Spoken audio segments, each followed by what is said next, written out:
How are you feeling today?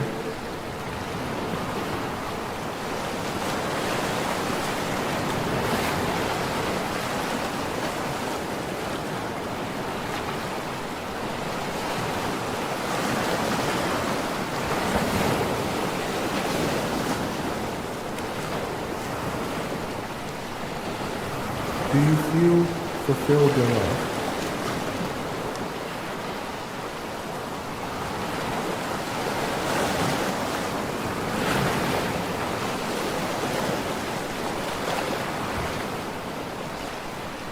The show will begin in 4 minutes. Are you ready?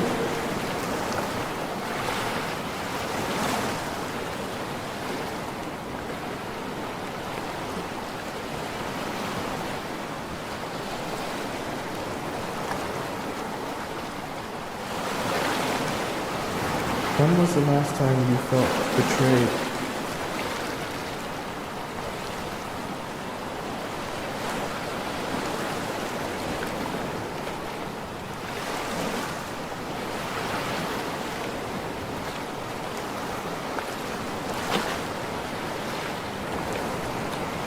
When was the last time you felt loved?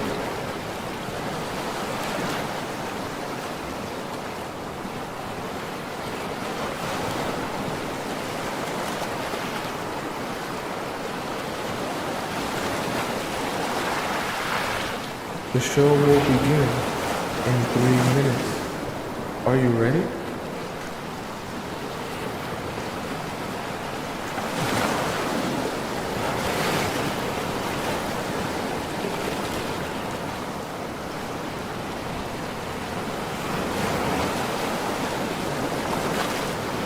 What did it feel like to be in love?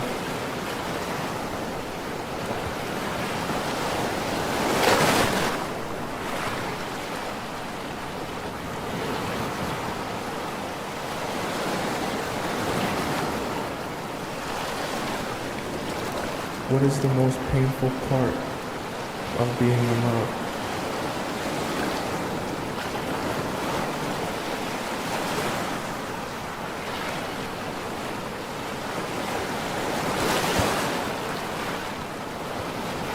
The show will begin in 2 minutes. Are you ready?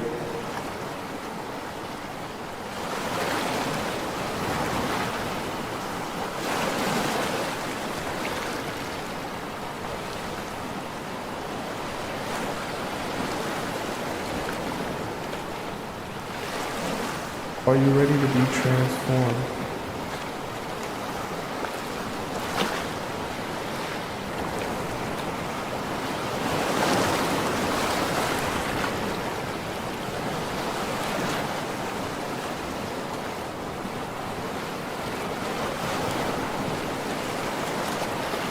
Are you ready to make a change?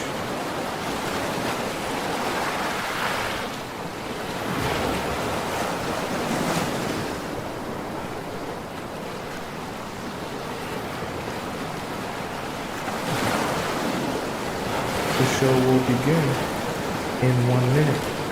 I hope you're ready.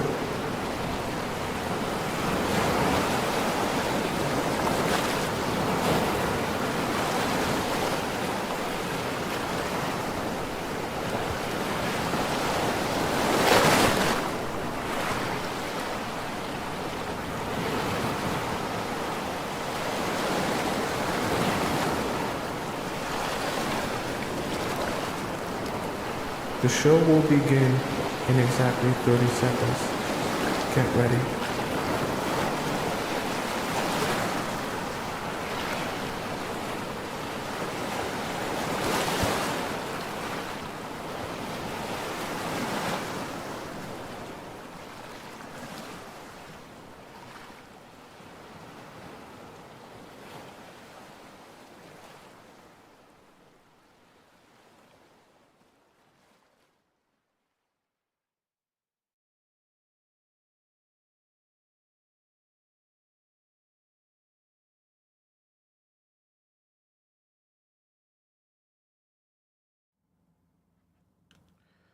What if I told you it's possible to have a great relationship with an avoidant man?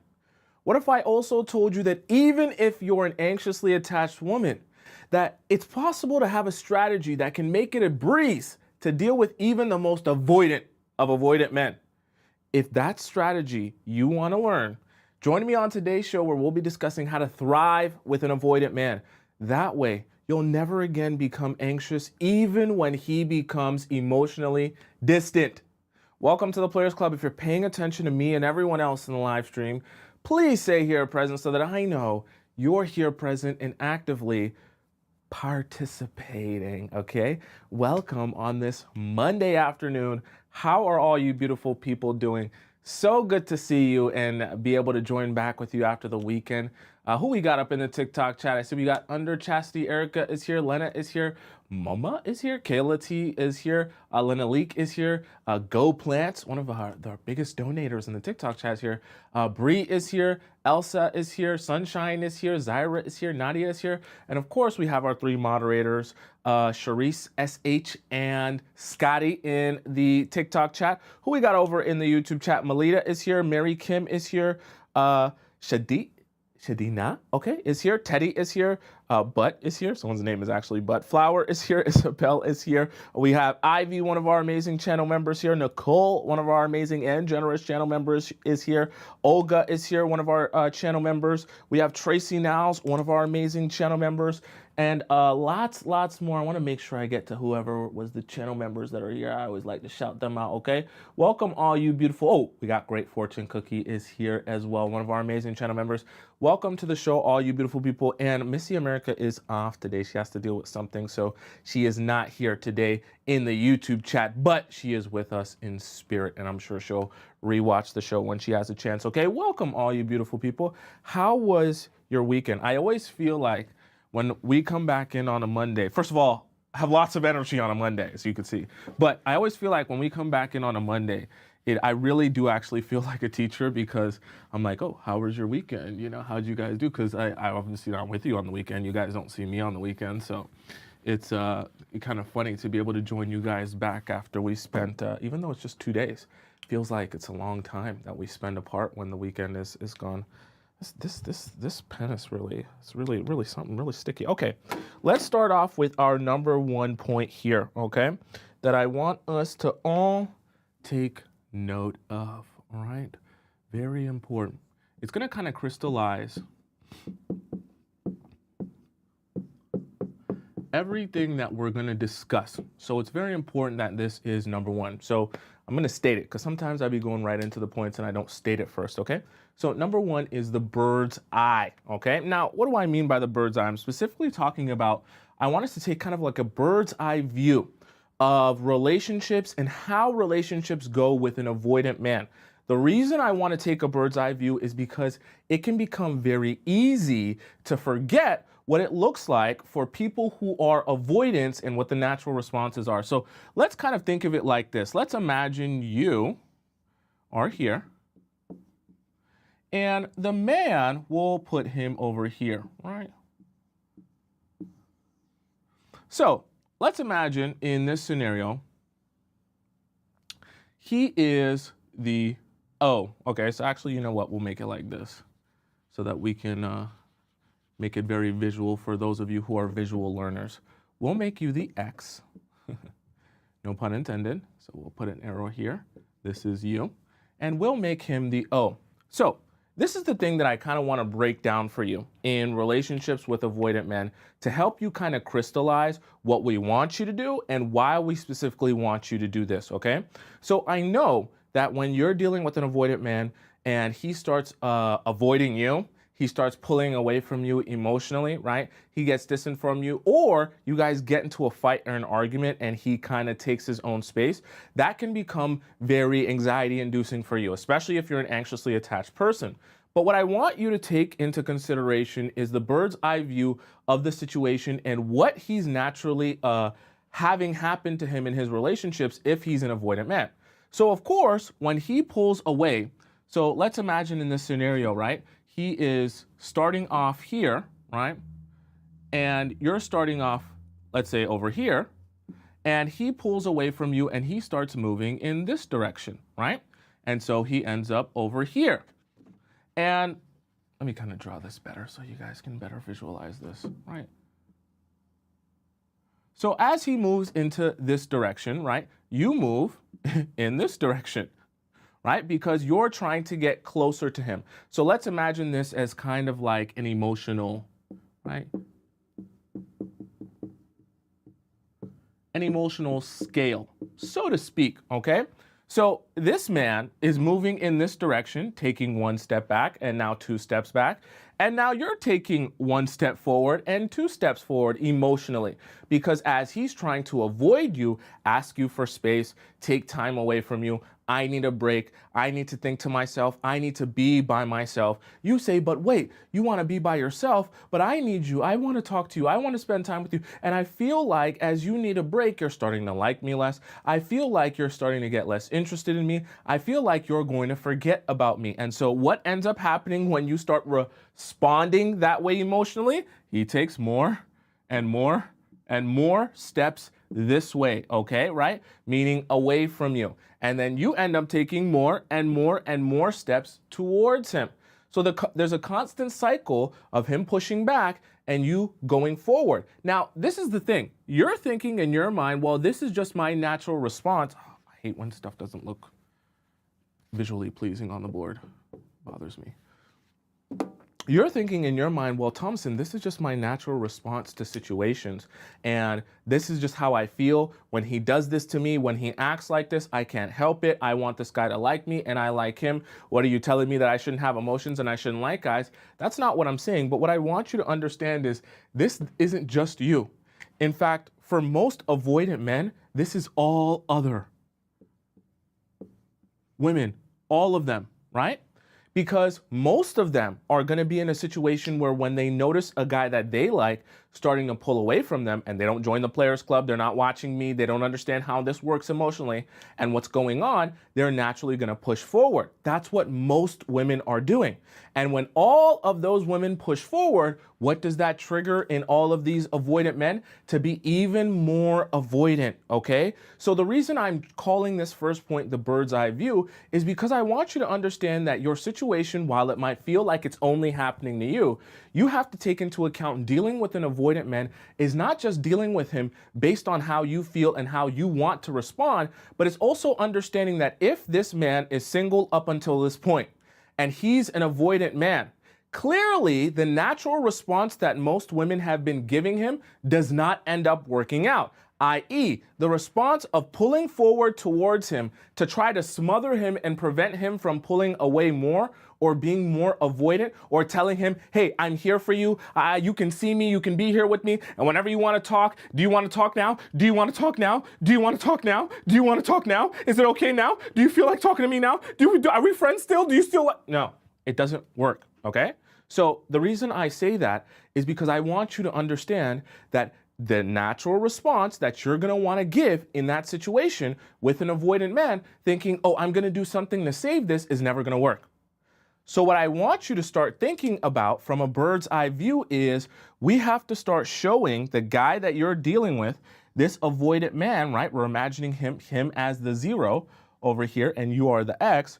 Anytime you notice him go from here to this direction over here, right? What you're going to do is you're going to start here. And in fact, you're going to inch towards this area over here as well. You're going to slowly and incrementally take your steps backwards as well. There's a very, very, very important reason for that, okay? Because we want to show men, especially avoidant men, that you have no problem with them being avoidant towards you. Because this is the opposite of the natural response that they've been receiving from all the other women they've been dealing with in their relationships. And so now that you're giving him the opposite response that he's been used to dealing with all his other women, now he's finally able to have a different response towards the situation and hopefully towards you, okay? So it's so important that you understand this bird's eye view because In the process of understanding this is how we're going to break down the steps that you need to take to do this right. Because it's not just about me saying, oh, mirror the avoidant man and be avoidant when he's avoidant, because it's not that simple if I don't give you actual strategy to be able to do that. But we want you to understand what you're trying to accomplish. You're showing him the exact mirror of what he's asking for. You know how they say, be careful what you wish for? We are going to give that man exactly what he wishes for. That way, he has no way of saying, hey, you smothered me when I asked for space, because that is the absolute worst thing you can do. Whenever an avoidant man asks you for space or tries to create space emotionally in the relationship, that is your cue to take several steps back and give him exactly what he wishes. That way, he is able to come to you emotionally, and we're going to break all of this down in our future steps. Does that make sense to all of you so far, and why this is so important, okay? Right? You're not going to run back, you're going to inch back, but I'm going to give you the strategy on how to do that the right way and deal with these avoidant men the right way. By the way, chat, for those of you who are unsure or speculating, or maybe you didn't know, I am an avoidant man, if you guys didn't know, okay? Right? I guess you could kind of like avoidant, kind of like secure, but mostly avoidant. I'm working on being just more securely attached, but I definitely would think that most of my partners would have classified me as an avoidant man. Okay, so let's hop into step number 2, and I'm giving you advice as an avoidant man. So I hope that all of this will resonate with you. Not just because, you know, I'm a random person talking on the screen, but I'm actually an avoidant man. So when I give you this advice, I'm helping you understand how we think and how we operate to best serve you and help you get to where you want to go, okay? So number 2 here, we have the source, okay? Excuse me. So what I want you to picture is a light bulb. Very important, and why I want you to picture a light bulb. Because I'm going to give you this really important visual that I need you to use in order to properly deal with avoidant man, okay? So this is what needs to happen in your life.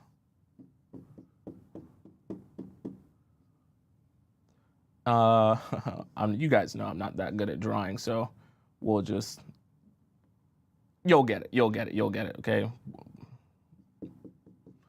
And then we'll have, let's another one that we could have. Okay, we'll put a lightning bolt here. Damn, my drawings suck. All right, so the reason I drew this light bulb is because this is who you are, right? You are the light bulb. Now, you're the light bulb in the sense that you have to understand the worst thing that could ever happen to you in a relationship with an avoidant man and in dealing with one is that he becomes your sole source of happiness. So let's imagine your man is here, right? And the reason I drew a light bulb is because we have solar here, okay, like the sun. Then we have a wind turbine here as an energy source. And then we have electricity here as an energy source, okay? So let's just imagine, for the sake of this analogy and this visual, that the man in this relationship, right, your man that you're dealing with, your avoidant man, is your sole source of happiness. Meaning, when you go out with him and you spend time with him, you get a little bit of dopamine from it. You sleep with him. He jackrabbits himself inside of you for 90 seconds. He makes you happy and you enjoy spending your time with him. The problem with that, though, is that when he becomes avoidant, right? Because that's what avoidant men do. When they pull away from you, whether it be because, you know, they're just interested in something else, maybe they had a fight with you or an issue with you, whatever the situation is why he's pulling away from you. We need you to be able to tap into your other sources of happiness, okay? So as a light bulb, you know how you can have different ways of actually providing energy to this light bulb to power the light bulb, right? You can have solar, you can have wind, and you can have actual electricity, right, to power the light bulb. We want you to also be able to tap into your other sources of happiness immediately.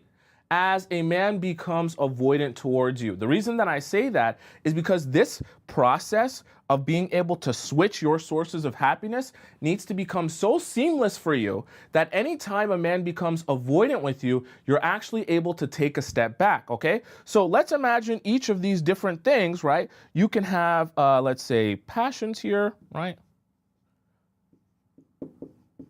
And you can have, let's say, fam, right here, okay? And this is where you have to become creative and knowledgeable about yourself, what's the most important to you, and understand what are the stable parts of my life.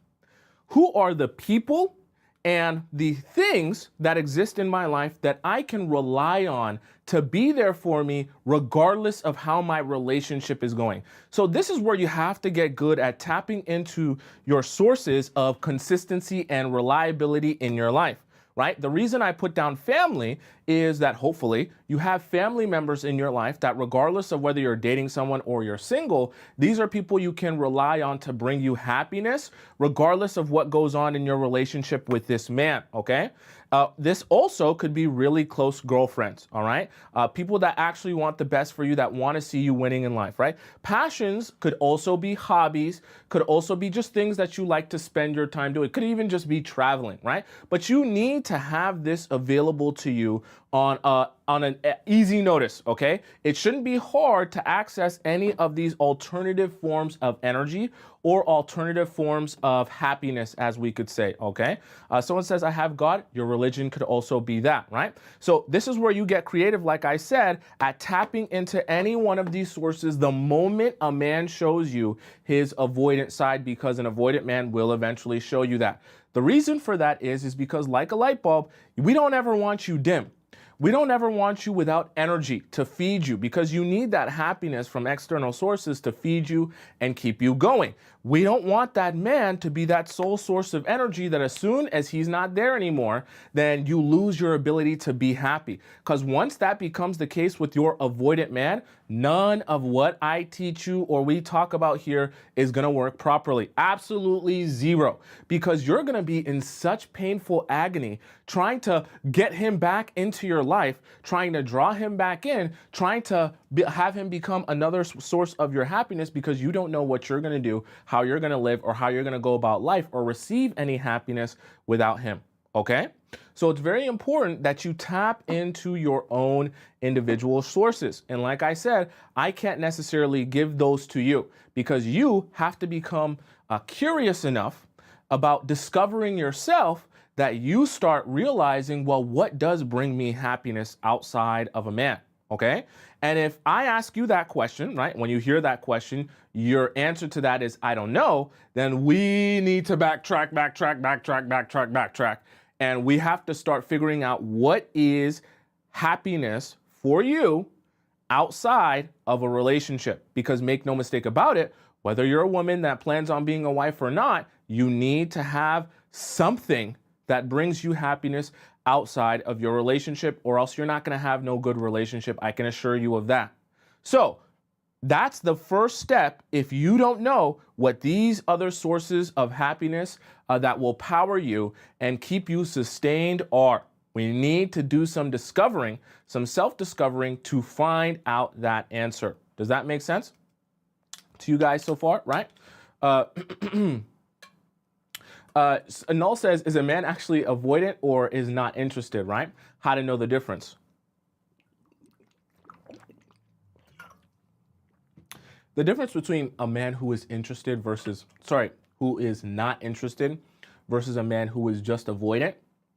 The process of him being an avoidant means that he still has interest in you and interest in dating you. Avoidant men just tend to, whenever there's conflict or the hard parts of a relationship where you have to figure it out or have hard conversations, an avoidant usually pulls back and would rather than having a tough conversation to figure things out, just not address it, okay? Right? Just pull back and use space as a way to avoid having to address real problems, okay? So that's what an avoidant would be in a relationship. So they still like you. It's just when it comes to figuring things out, they tend to, ooh, you know, that's not, no, maybe I'll just avoid that, you know, focus my energy on something else, okay?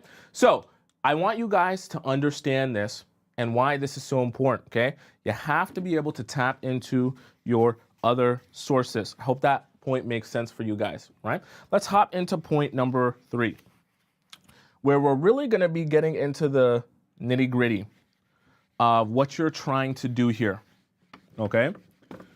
And I have to be honest with you about this point so that we can all be on the same page and you can actually succeed. Because me, being pretty much kind of like an avoidant man, would understand what's gonna happen because I know how I deal with situations as an avoidant man. So let's hop into number 3, which is, point number 3 is to outlast. Now you're gonna outlast your competition here. So we have to really, I know I always make relationships sound like the craziest war of all time, but that's kind of because it really is like that. So we have to think of it like this. Let me put a bigger circle for him. Okay, we have to think of it like this. When you're in this situation with your avoidant man, you're running a race with him. In fact, I should be more specific, you're running a marathon with this man, okay? And at this finish line here is, let's just say, a relationship, okay? The relationship as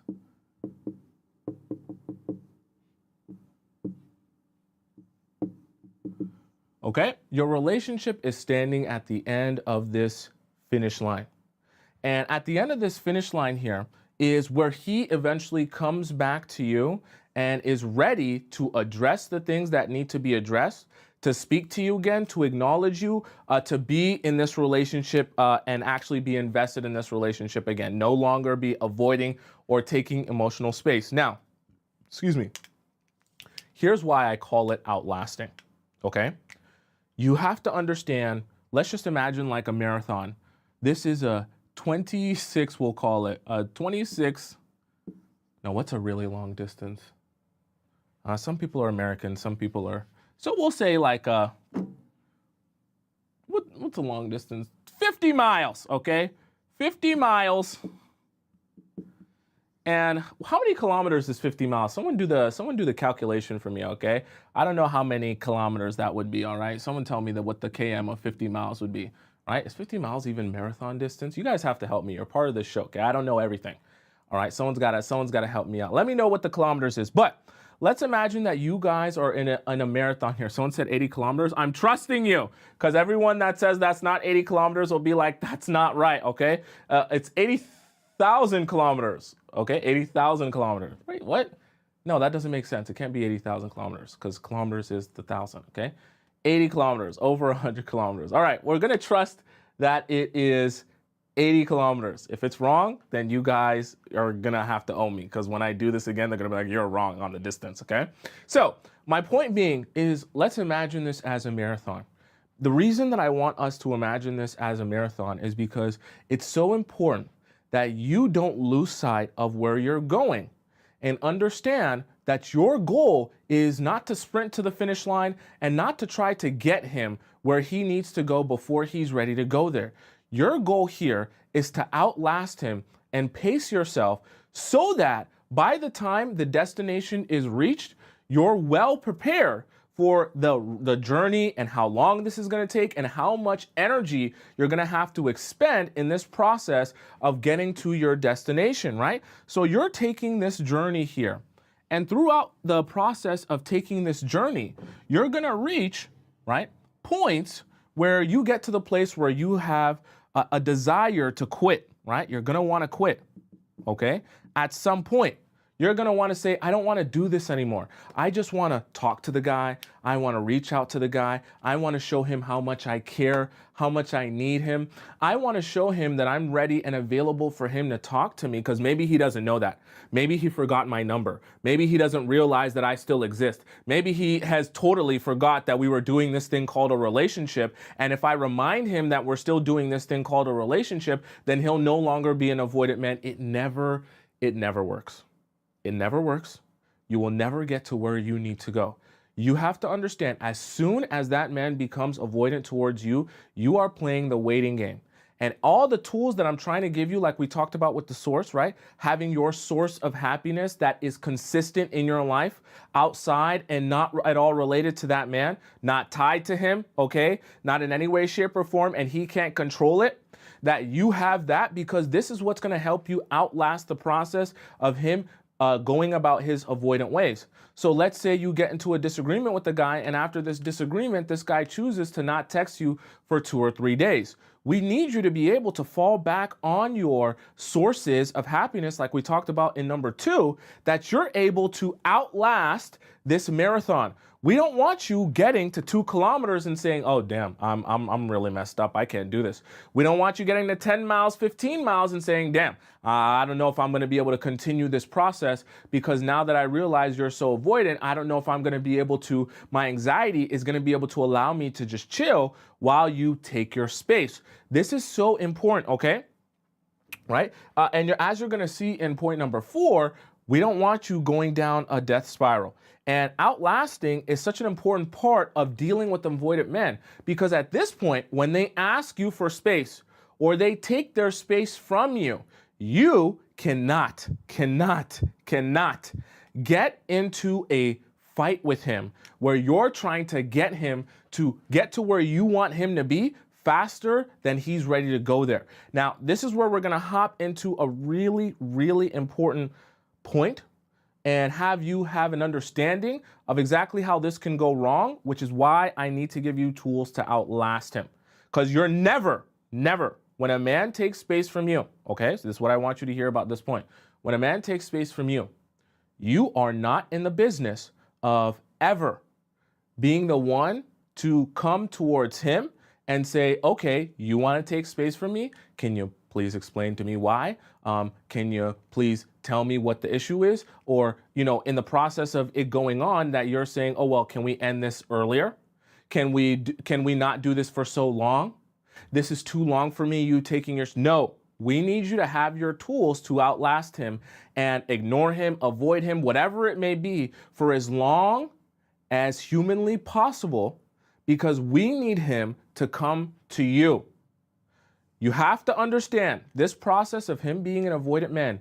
It has to end. Has to. And in this, to get to this finish line, it has to end with him coming to you. It has to. There is no other way that this can end until he comes to you. And we're going to kind of break this down in our next point, and what I do not want you doing, okay? We're going to do this in the next point. So you're going to outlast him because he has to come to you.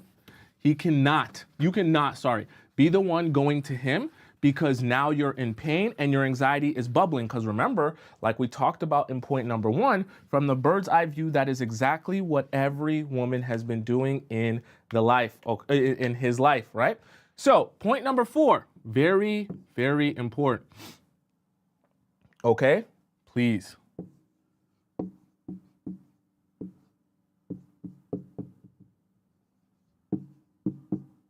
Never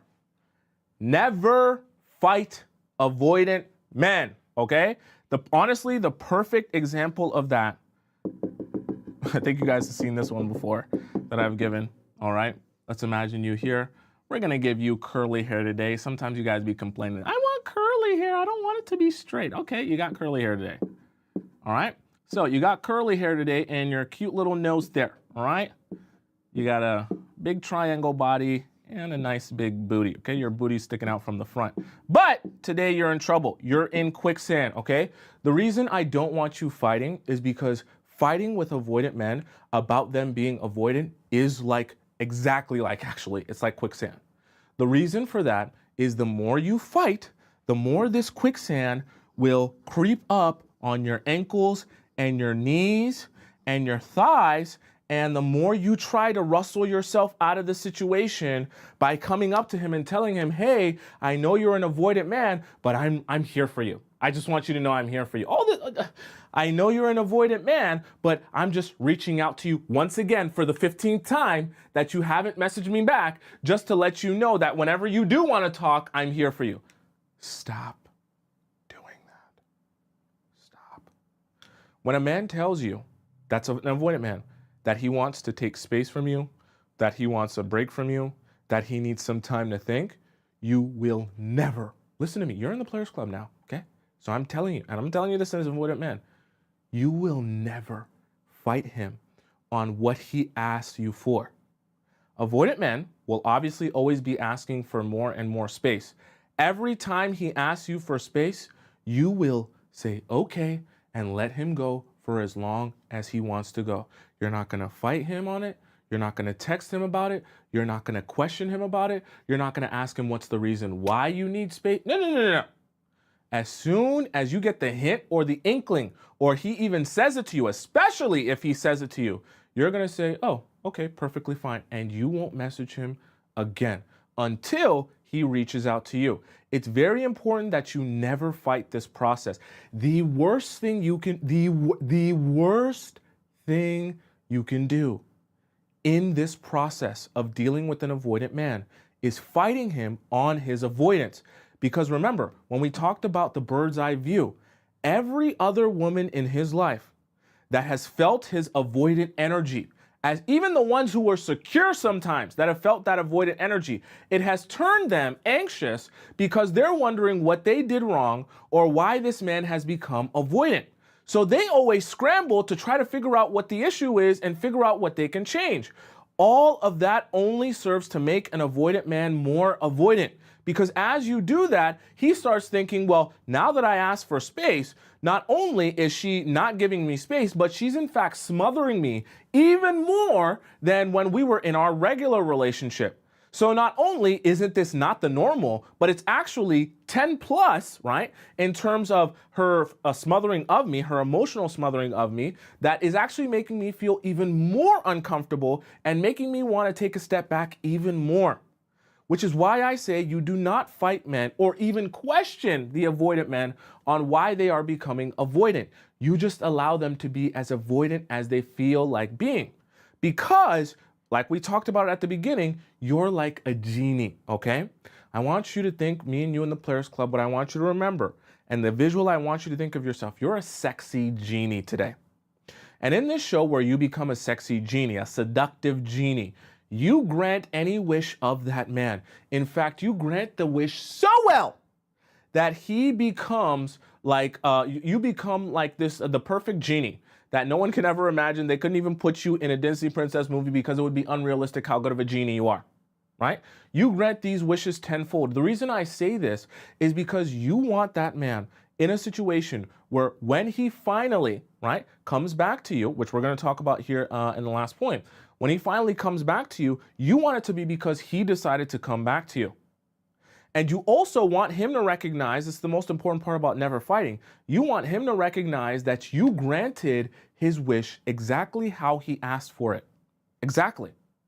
He asked you for space, you said okay, you gave him so much space that he was the one coming back to you and asking you, I know I said I wanted space, but did you really think that we have like not talk for 3 days? Like, I know I said I wanted space, but you're not going to message me at all?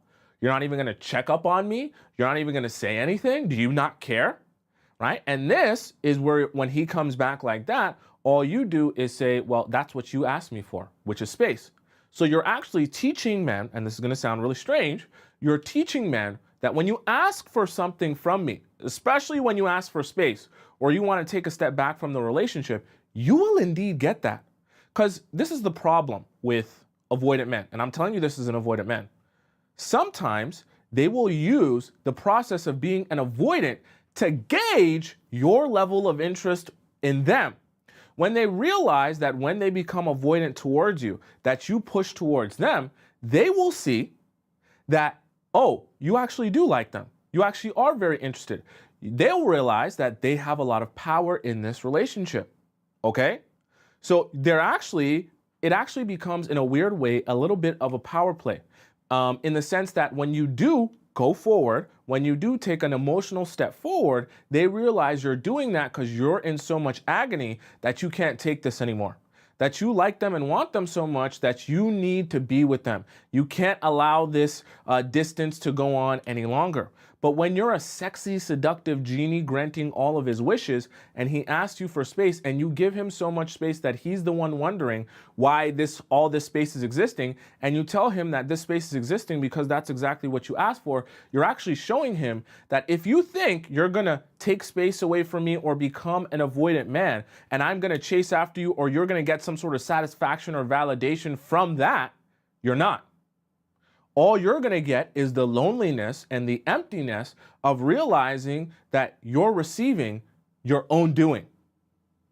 You laid your own bed and you asked for space, or you wanted your break, or you wanted your distance from me, and exactly what you asked for, you received.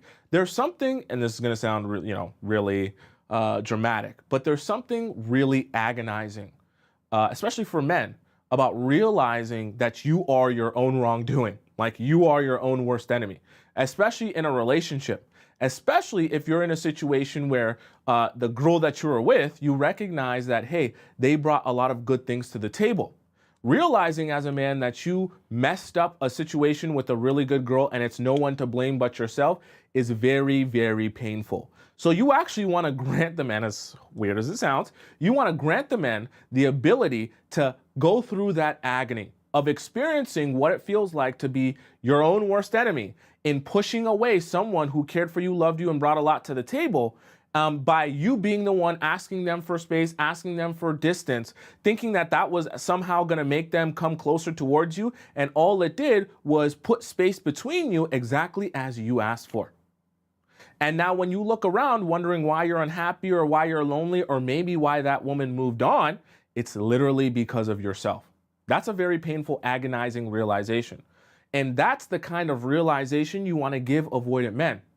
That when you ask for something or when you take that space, you will not experience me the same way you've been experiencing all these other women. Remember in our bird's eye view in point number 1, right? The way that you've been experiencing the response that all these other women have given you.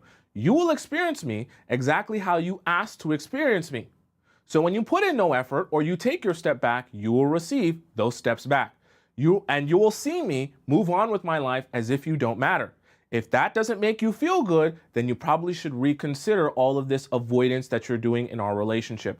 That's how you teach men, okay? So let's go back. Let's go into our point number 5. Am I making sense to some of you so far? Are some light bulbs going off in your heads so far, okay? I want to make sure you guys are following me. I know I'm going really fast. I'm really excited today.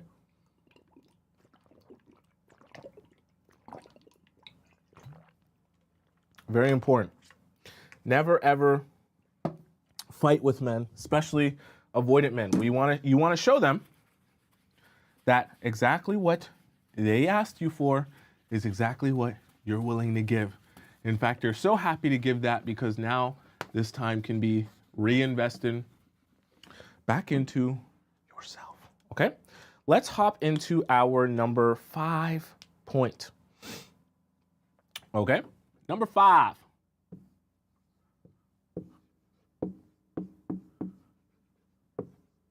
I draw that O like that. Okay. Number 5 is the welcome back.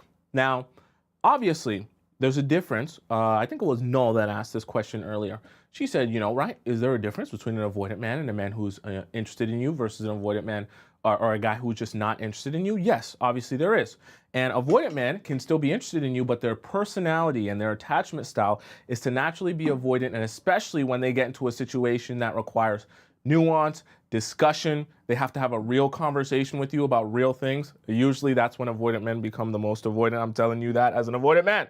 Okay, so there's a process of welcoming back him into this relationship, right? Assuming that it's not something where he's disappeared on you for 2 weeks or something like that. It's just a day or two or, a couple of days type of thing.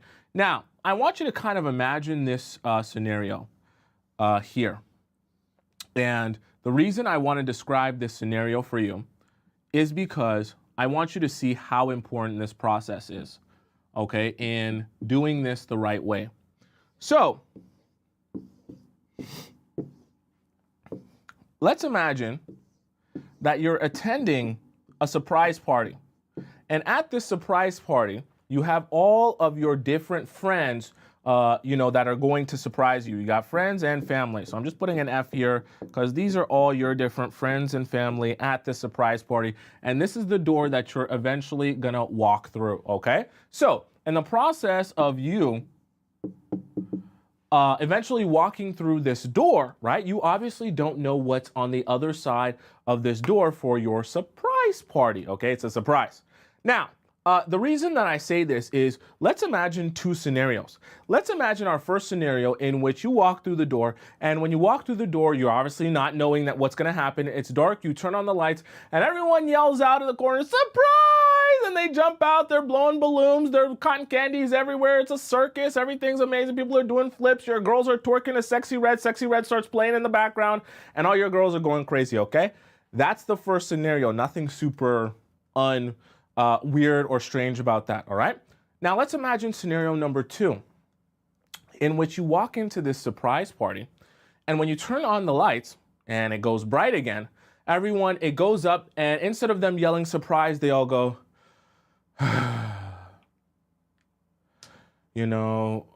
had work yesterday and I had a bunch of stuff to do. Like, now I'm here at your surprise party. I'm probably gonna get fired because I had to leave work early and I showed up late because I was organizing your surprise. Like, bro, I don't even know what I'm gonna do for work now because this stupid surprise, hip hip hooray.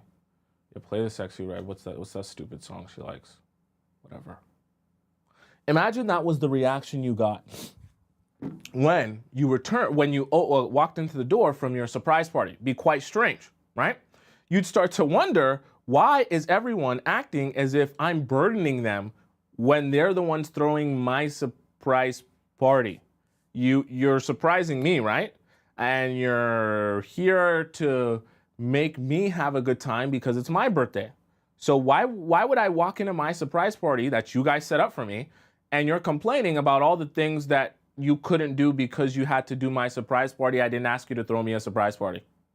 So the reason I give you that analogy and example is because I want you to understand, if you're dealing with an avoidant man and you don't like how he's acting, or you don't like his level of avoidance to the point where you're considering breaking up with him, it's very, very, very important that when he does come back into your life, that you have to make a decision. If you're gonna allow him into your life again, and you're this magical genie that you did this so that he can recognize being an avoidant man or doing these type of avoidant games doesn't work with me, you have to understand, if you're gonna welcome him back, you actually have to welcome him back. Meaning, you have to pretend as if nothing happened. The reason I say that is that you have to put him in a situation where when he comes back into your life, if he's an avoidant man, he comes back and he says, damn, that was 3 days and we didn't talk. And you're like, yeah, so? But I told you I wanted space. Yeah, so that's exactly what happened. You got space. But it wasn't supposed to be 3 days worth of space. It was supposed to be 1 day. Oh, my bad, I guess. Okay. And see, you're flipping the script, because when you're welcoming him back, you're painting the picture, my life has been going on. So happy to have you back here, but it's not really like we missed you that much. This negates a lot of the luster and the magic of being an avoidant man, because part of the emotional wank fantasy is coming back and having you in agony. Because when I've been gone, you've been in pain, you've been suffering, you've had nothing to do, your life has been so boring that when I walk back into your life, aren't you happy to have Superman back in your life? Now I'm bringing the light, I'm bringing the sunshine, I'm bringing the happiness, aren't I? And you're just like, wait, what? You were gone for 3 days? What? How long has it actually been? Wait, I'm supposed to be Superman. I'm everything in your life, all the happiness. No. I mean, you're back now, so cool, but it's not like there's nothing. Wasn't anything sad when you were gone, right? It's very important that you paint that picture, and you have to decide if you're going to throw him. The reason I brought this analogy, if you're going to throw the surprise party and you're going to welcome him into the surprise party, you have to look like you're actually happy to be there. You cannot paint a picture as if that when he comes back into your life, you're still angry or upset about the fact that he was an avoidant. Then, if that's the case, okay, I'm not saying you can't have feelings or emotions, but if it bothers you that much and you're that upset about the amount of distance it's taken, then you should say, this isn't even the relationship for me, and just walk away totally, okay? The reason I say that is because you cannot bring any magic, any je ne sais quoi, for those of you who are French.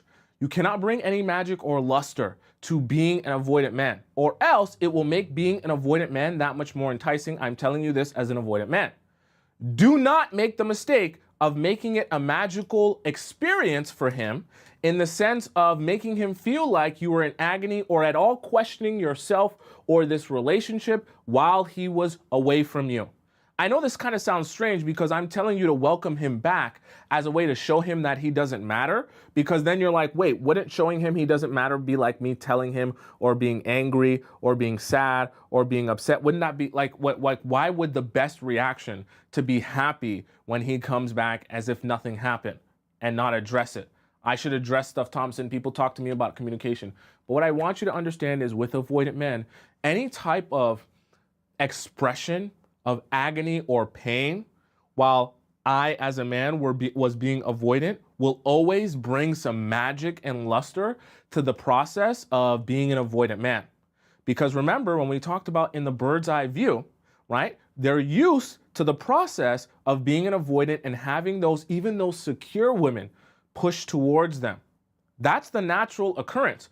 So they're actually expecting a particular response if they take their space and now it's been 3 or 4 days. They're expecting the response of, how could you allow it to be 3 to 4 days? How could you not talk to me for so long? I was so upset. I was sitting here wondering what you were doing and what you were thinking and what was going on in your mind and all that other stuff. And even some of these avoidant men, I'm telling you this honestly, gosh, I shouldn't be telling you this, but some of these avoidant men will even come back into your life after in this welcome party, right, as we can imagine it. They'll come back into your life and they'll ask you questions. Were you thinking of me? Were you sad while I was gone? What were you doing while I was gone? What were you doing while I was away while we weren't talking, right? They're looking to get a little bit of those stories, to hear you say, I was so sad. I was staring at the wall and I painted my wall white 30 times just so I could watch it dry 30 times again. And I didn't know what to do. I was playing RuneScape. I was sitting around scrolling through TikToks day after day after day. And every TikTok just reminded me. That's what they want, okay? Even avoidant men, that's what they want. And that's what they're expecting. So when you welcome avoidant men back and you pretend as if nothing has even happened, in the sense that I didn't even notice that you were gone. And if you want to be avoidant, yeah, I'll give you your space as an avoidant. Be avoidant for as long as you want to be avoidant. It takes a lot of the magic away from being an avoidant man. And what you're teaching him is you can be avoidant for as long as you want, but nothing's going to come from that. You're not going to get my energy. You're not going to feel closer to me. You're not going to feel like I love you more. It's just going to be the space that you asked for. And if you're not careful, the amount of space that you ask for could lead to us breaking up for forever. So this is why I say you have to make a decision here, because that welcoming back process cannot be a process where after you do all the work of everything else that we talked about, when he comes back into your life, you're asking him, well, why did you leave me for 4 days? Why did you do this? You were being avoidant and I didn't like it. Why would you be avoidant for that long? Why don't you just want to talk about stuff? Because then after he comes back, he'll just go back to being avoidant again, because he's realizing that it's putting you in pain. So you don't bring any attention to the fact that you're in pain or anything's going on with you. You just allow him to come back and be like, oh, you're back? I didn't even notice. Okay, and here we go again. So it has to be like that. Does that make sense to all of you beautiful people, and why that is so important? Do you guys have any questions about the 5 we just discussed here? By the way, for those of you who are wondering how you can rewatch the show in its entirety, because maybe you missed some of the points or you came late, and if you're on TikTok, you go onto my YouTube page, which is just my name. It's above my head on the top right corner of the screen there on TikTok, and you go onto my YouTube page. I'm live on YouTube at the same time as I'm live on TikTok. I'm live in 2 places at once. 2024 is crazy. You go on there and you can rewind the live and rewatch all of those points, okay, if you missed any of them. Okay, but do you guys have any questions about those 5? Null says, what if they don't ask for space, but their actions ask for space? Oops. Oh, their actions indicate that they want space, like them not replying to text, taking a long time to respond. Then the same concept applies. If a guy doesn't necessarily tell you he wants space, but he's being an avoidant by indicating with his actions or his emotions or his emotional distance that he wants space, then you do the exact same process here, okay? You just don't talk about it, right? So the exact same process of noticing that he's not replying to text or he's being a little, just, pulling back a little bit more than you're used to. This is the exact moment where you implement everything that we talked about, okay? And it's the same kind of concept. It's instead of the verbal okay, you just say mentally okay. And you allow this process to go on. Very, very important, okay? Does that make sense? Flower says, okay, I will come back. I will welcome him back. Give him, let's see what you said. Give him about 5 seconds of my time, and then I'll terminate the conversation. I'm busy, then walk away, never again. It's plain. So if you feel like you want to walk away, or you feel like when a guy becomes so avoidant to the point where you're just like, either I lost interest or I don't want this anymore, that's fine. But then let that be done, okay? The reason that was number 5, and I hope I emphasized it enough for you guys, is because you do not want to be in a limbo space where you're welcoming him back, but in the process of you welcoming him back, you still have resentment towards him for being avoidant, and that resentment comes out of you in the process of welcoming him back, because then you're doing what we don't want you to do, which is making him feel very important by being very avoidant, right? We want to negate the importance that an avoidant man will feel with you. We also want to give you your power and have you keep your power, that when a man becomes avoidant with you, it doesn't ever change the dynamic. It doesn't sway the dynamic, and you don't start to feel shame because you start to think to yourself, I'm losing it. I'm losing control of myself because this man is becoming avoidant. Because when you do this like this and you do these steps properly, by the time he comes back, you'll actually feel within yourself, I have a lot of power right now, because he just tried to be an avoidant and he got nowhere. He didn't get no text from me. He didn't get no response from me. And all I did was continue to live my life. And you'll feel more power within the relationship. And you'll feel way better about yourself because you'll feel better about your response to the situation.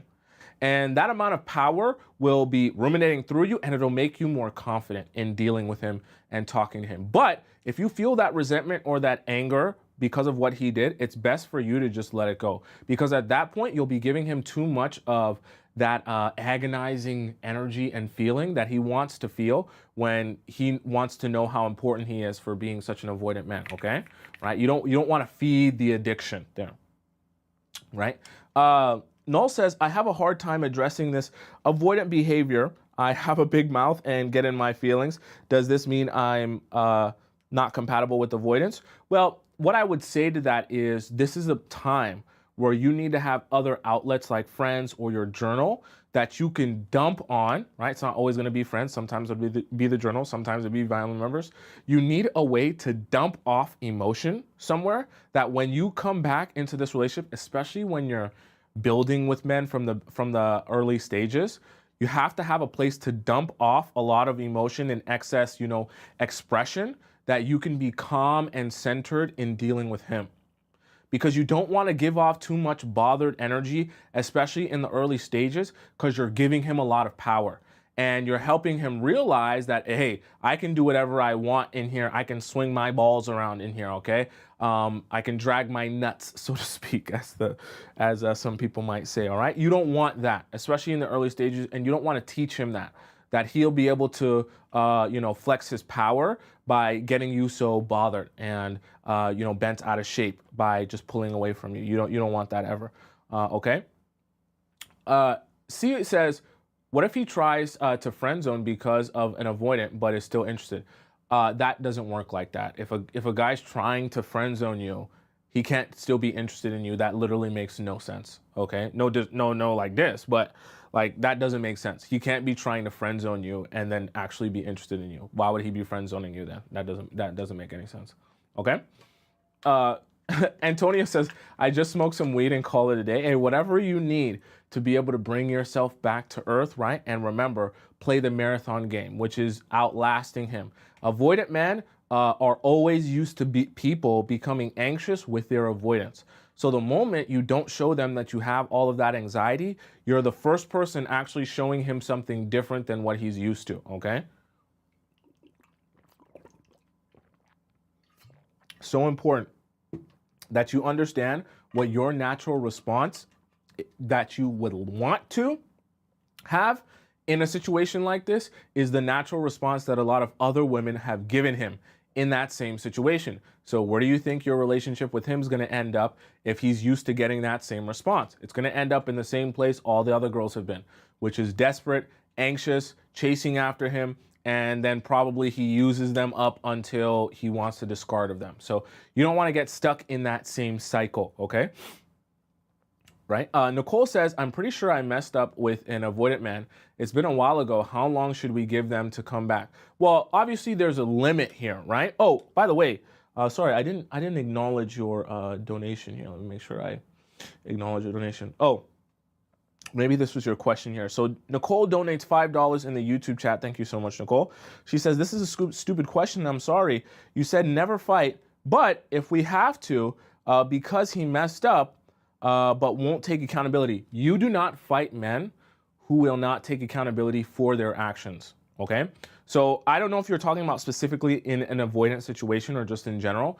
If a guy ever finds it difficult to take accountability for something you know he clearly did wrong, you're not in the business of trying to convince a man that he did something wrong. The reason for that is you will never get the response you're looking for. You're never gonna tell a guy, hey, you did this and this and this and this wrong, and like, you know, where you have to actually fight him on it where he doesn't see it, because all he's gonna do is either make excuses, gaslight you, or tell you that you're completely wrong, okay? That's why I always advise you guys that the best response for men is some sort of version of, different versions of that, right? Required for different reasons, is some sort of version of withdrawing yourself, taking energy away from him so that he can reevaluate his own actions and think to himself, why has she taken some energy away from me and focus away from me, right?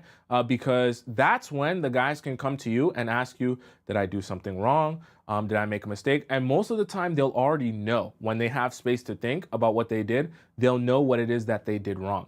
And they'll be able to come to you and just apologize for that, okay? Or acknowledge that, instead of being in a space where they're on the defensive because you're trying to convince him of something that he did wrong when he doesn't even believe he did something wrong, all right? It's a very powerless position that you can find yourself in. And the more you try to convince him of something, the more he just tries to fight you on it. And then at some point it just becomes, what's the point? You know what I mean? It's Wintertime says, I think avoidant men are here to remind women to love themselves and the way they love themselves without worrying about you leaving. I mean, yeah, I would agree with that statement. And at the same time, I know that it's a lot harder. When we talk about it here, I break it down. It sounds very simple, right? Oh, just do this, just do that. Oh, find my hobbies, find my source. Oh, I'll do it. It's so simple. But in reality, to actually implement it, it's a lot more difficult. It's okay. We're all learning and getting better and growing. But I promise you, when you start doing these things and actually implementing them, you'll see very different results. And you'll be like, damn, it really was that easy, right? And it really did change a lot. Changed the responses I got. It changed the feeling I got within myself, and it's a lot better. Okay, it's a lot better that way. I promise you. Let me see here. You guys do have a lot of questions today. Anna says, "What if we agree to be friends with intentions to date, and he starts to become avoidant? Should I have the conversations to see if there's still an intent to date?" No. The reason I say that, Anna, is because see, I hate to sound toxic. You know, because I do sound toxic sometimes. Every evolved, mature person will talk to you about communication and how it's so good. It is good, but communication is good with people who actually have the intention of reaching the same destination as you. So the reason I say that is because, Anna, if you find yourself in a situation where you said that you're unsure of his intent or his intention in the relationship, you don't ever want to start initiating a conversation of intention with a guy in a relationship or about a relationship, because then that means, first of all, he's showing you a lack of intention. And it also means that if you have to get to the point where you have to be the one to bring up that conversation, then you're already starting from a place of, I need more from you, which is not where you want to be in a relationship. You want it to be the opposite way, where the men need more from you, not you needing more from the man, because he should be needing more access to you, more time from you, more time spent with you, and all those things, right? And you should not be the one saying, I need more intention from you. Because once you do that, he's gonna know you like me a lot, you want this to work a lot, and you need this to work a lot. So what I need to do is put in no effort. Because if I just stick around, excuse me, the fact that you like me so much and want this so badly will mean that you'll be willing to give me a lot in order to keep this going, right? And you're giving him a lot of power when you initiate conversations about intention like that, because it shows that you're worried about where this is going and you're uncomfortable with the fact that he might not like you as much as you like him, okay? Very bad emotional state and dynamic to have with a guy, okay? Great Fortune Cookie says, since watching your channel, I've realized that most men I became obsessed with were really nothing special. They just knew how to act and make me make effort, even though I wasn't sure about that at first. It's true. And we actually talked about this. I think you weren't here the one time we did kind of like a poll in the chat about it.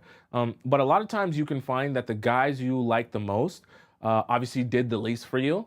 But ironically, the guys who did the absolute most for you, you probably like them the least, at least for most of us, okay? Maybe some of us are a little bit more mature, or you don't have that problem, but that's usually how it works. So what we try to help all of you do is recognize the way that your behavior changes on an internal level when you really like a guy, okay? Because when you really like someone, you're gonna be doing a lot of the things that the men you don't like do. But it's harder to realize that because it's you, and you're not seeing it from an outside perspective.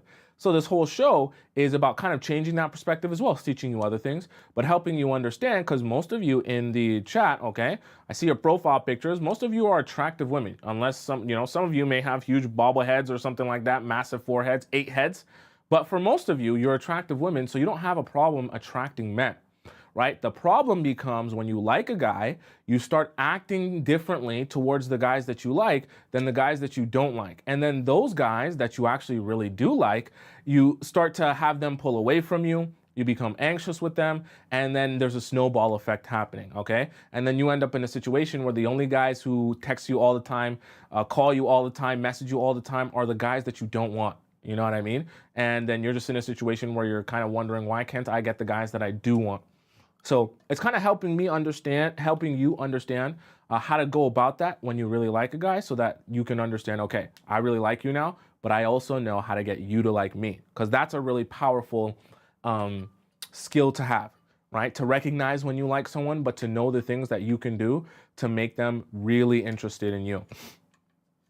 Okay, someone said, is the live frozen? It shouldn't be frozen. I'm here. I see my bars is all good. Okay. All right, let's hop into our next segment. Our next segment, for those of you who are unfamiliar, is gonna be our React segment. Our React segment is where I react to TikTok videos that you guys have sent to me from across the universe. Okay, you guys are all around the world, and we're gonna watch them together. They're all about relationships and love and things like that. So we watch them together, we react to them together, we have a great time. So spam up your headphone emojis, spam up your camera emojis, and your baby oil emojis. I don't know why I say that every time. Who cares? Whatever. We're filming this in 4K. All right. While we get our reaction segment queued up, I'm going to do a little bit of cleaning up here, move the board out. We're going to watch an intermission video while I clean up just for a minute. And when I come back after a minute, we will join each other again and we will start our react segment. Okay. So today's intermission video comes from Matt Boggs, and Matt.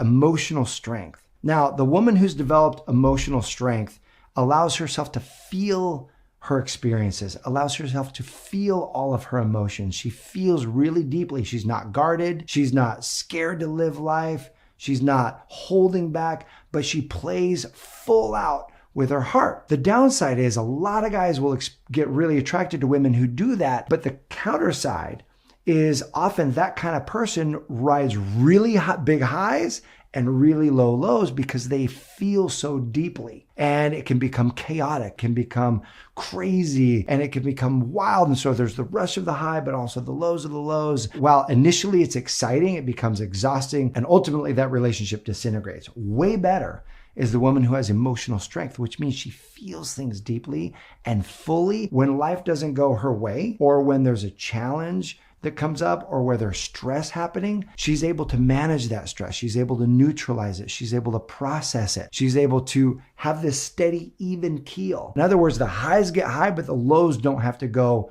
so low. One of the most inspiring moments that I've ever seen of this actually comes from my mom. And my mom and I were leading this big event, and it was a 3-day motivational event called Dream Builder Live, about how to create a life that you would love. My mom's best friend, her mentor for over 20 years, his name's Bob Proctor. His health was failing. He was in his 80s, his body was giving out, and we knew he didn't have much time left.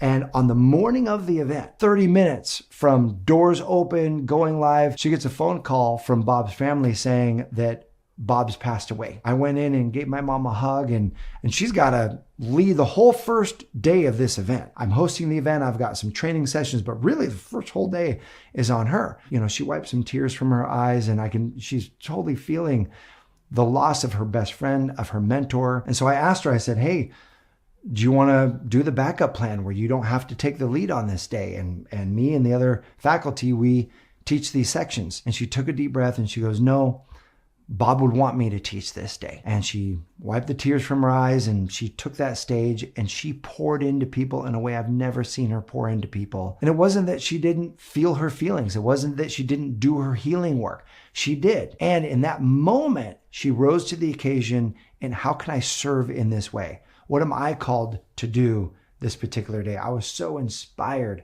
by her emotional strength, by her maturity, by her willingness to do what she was called to do in that moment. And that is what we all want in a partner, is someone who has that emotional strength that they can feel and love open-hearted. And when there's grief, or when there's loss, or when there's stress, the person's emotionally strong enough to be able to handle it in that moment without creating drama or without creating chaos, but instead. So much, Mr. Matt Box, for teaching us a little bit about what men find emotionally attractive. Now let's hop into our next segment here in our React segment. And we'll get started with our first video here. Let's see, who is our first video from here? We got lots that you guys be sending me. Do we do that one? Oh boy, we have lots to do. You guys sent me a whole, I gotta scroll. We did that one for sure. We did this one. Did we do her? I think we didn't do her. Guys, I've got a new fear in my life now, which is someone going through my ChatGPT history, because there's absolutely no way I can show that to someone. This thought came into my mind last week, and I actually created a fake account, like a fake email, just for my ChatGPT, because I have Googled things like how to paraphrase this to make it seem like it's not my fault. Like literally that was one of my Google searches. I paraphrased. Is this accurate to the Gen Z experience or experience in general? Are any of you ChatGPTing how to respond to people or what to do in a particular situation? Is this accurate? I don't know. Let me know. Okay, I'm actually curious. How do I say no politely, but also to get invited the next time? You know, that's the kind of stuff that I search for. It's really embarrassing, guys. You know, actually, since some of you are saying yes, I'm realizing that's actually why you guys use me as a resource. Because I didn't mention it earlier, that we have, I have a thing where you guys can ask me a personal question if you want to. I should have said that earlier.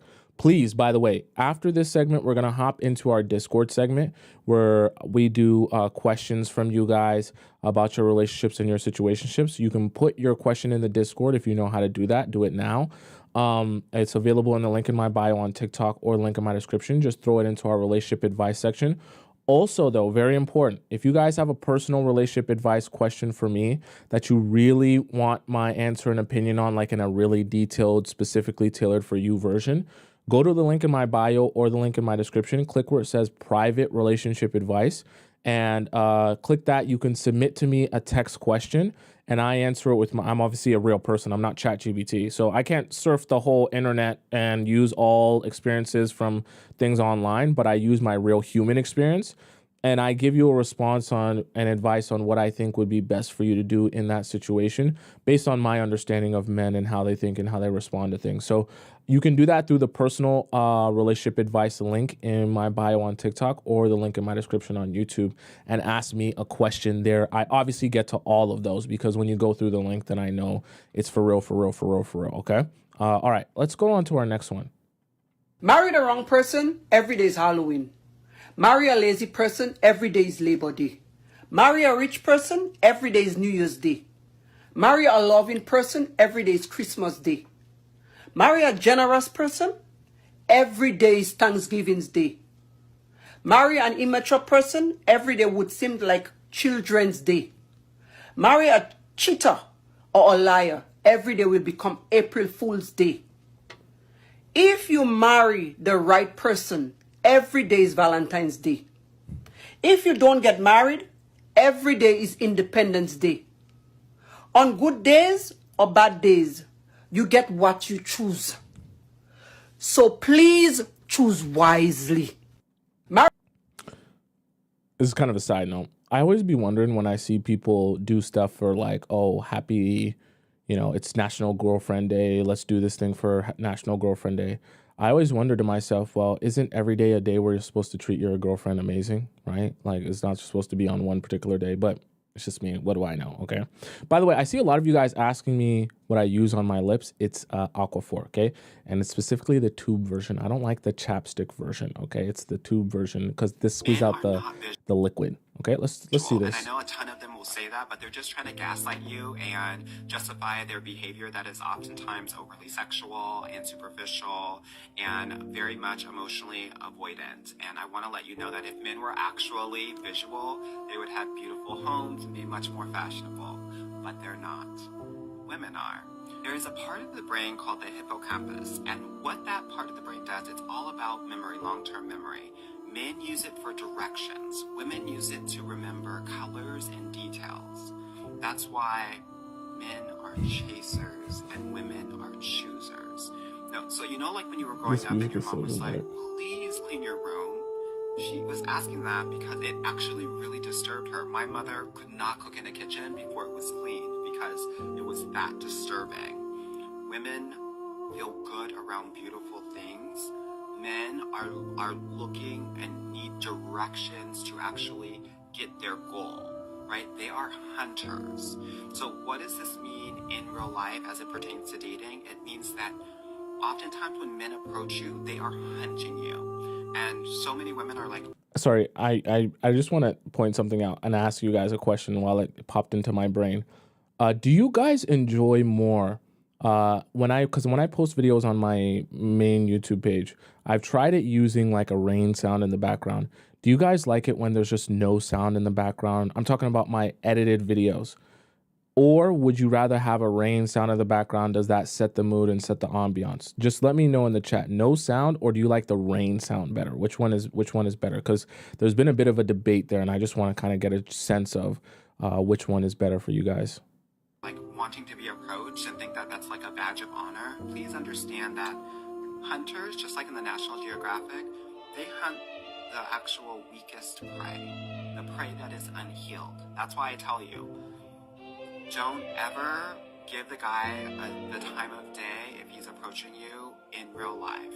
If you're doing things that you have to do on an everyday basis, like get gas, shop at a mall, go grocery shopping, those men are wildly unserious and they are hunting you. They are not actually engaging you in a humanistic way. Men are not visual. Sorry, I just kind of lost track onto what this. You're right. You guys are right. The music was very distracting. I won't lie to you.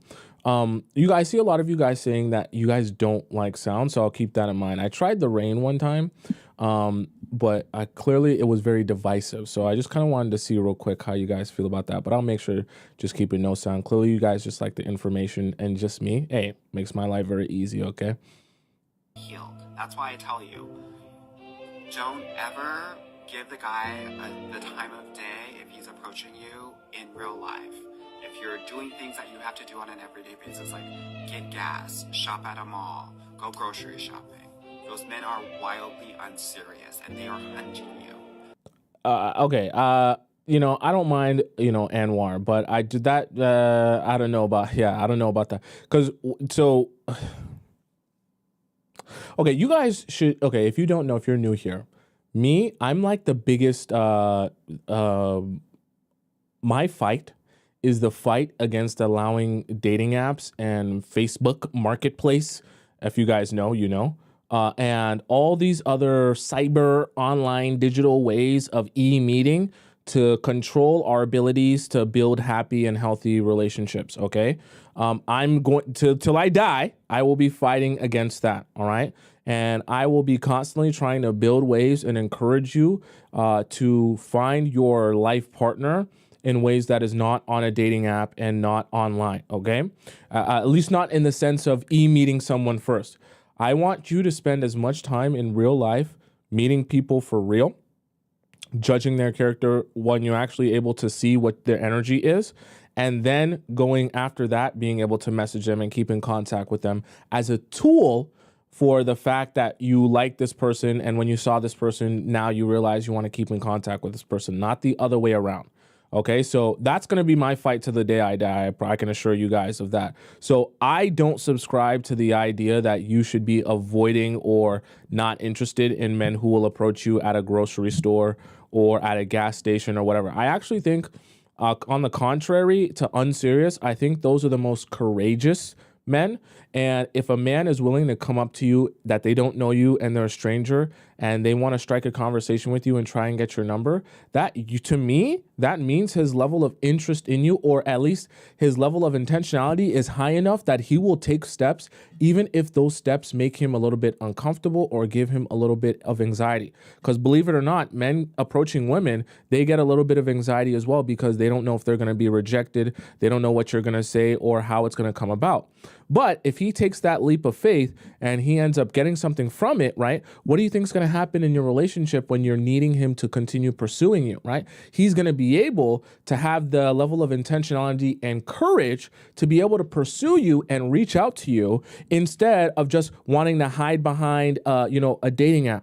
Right? It's part of the reason why the moment you don't respond to a man, or you don't text him back, or you don't give him the exact same energy or something like that, or he feels any slight difference or rejection from you, a lot of these guys just ghost you because they can't deal with the idea of being rejected. But think about it.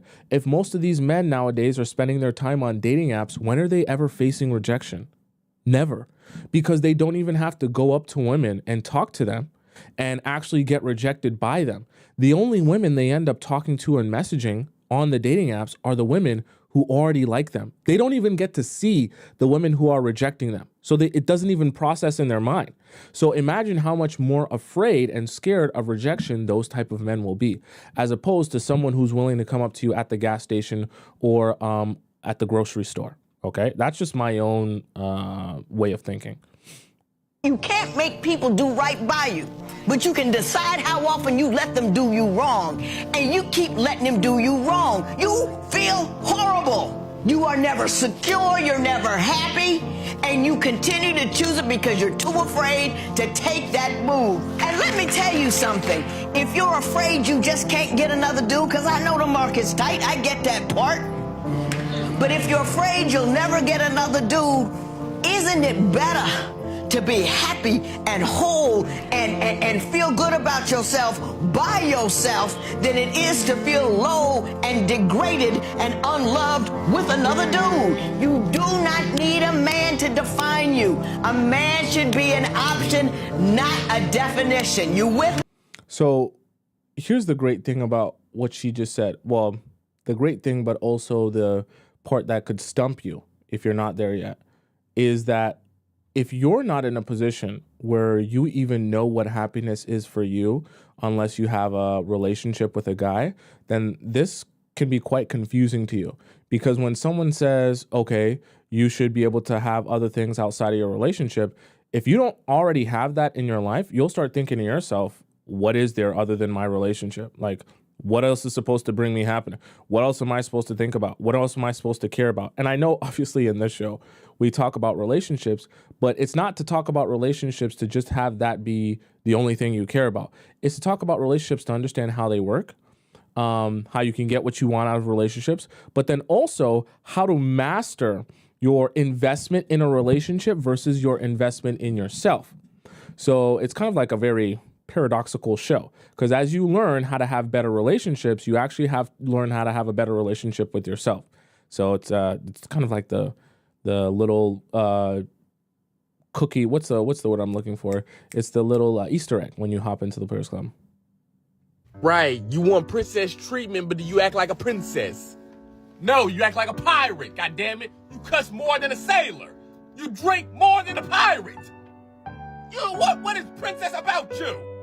Nothing. Your voice is not... Right, you want princess treatment, but do you act like a princess? No, you act like a... What do you think a show would be like to have, this guy's name is Rula, right? To have Rula and Christian Walker on the same show. Do you think there would ever be a quiet moment, or it would just be yelling the entire time? You'd have to that'd be crazy. Someone might have to put both of them on the show. It might just be yelling the entire time, the entire show. I can always tell when a guy likes me because they're always not my type. I can always tell when a guy likes me because they're always not my type.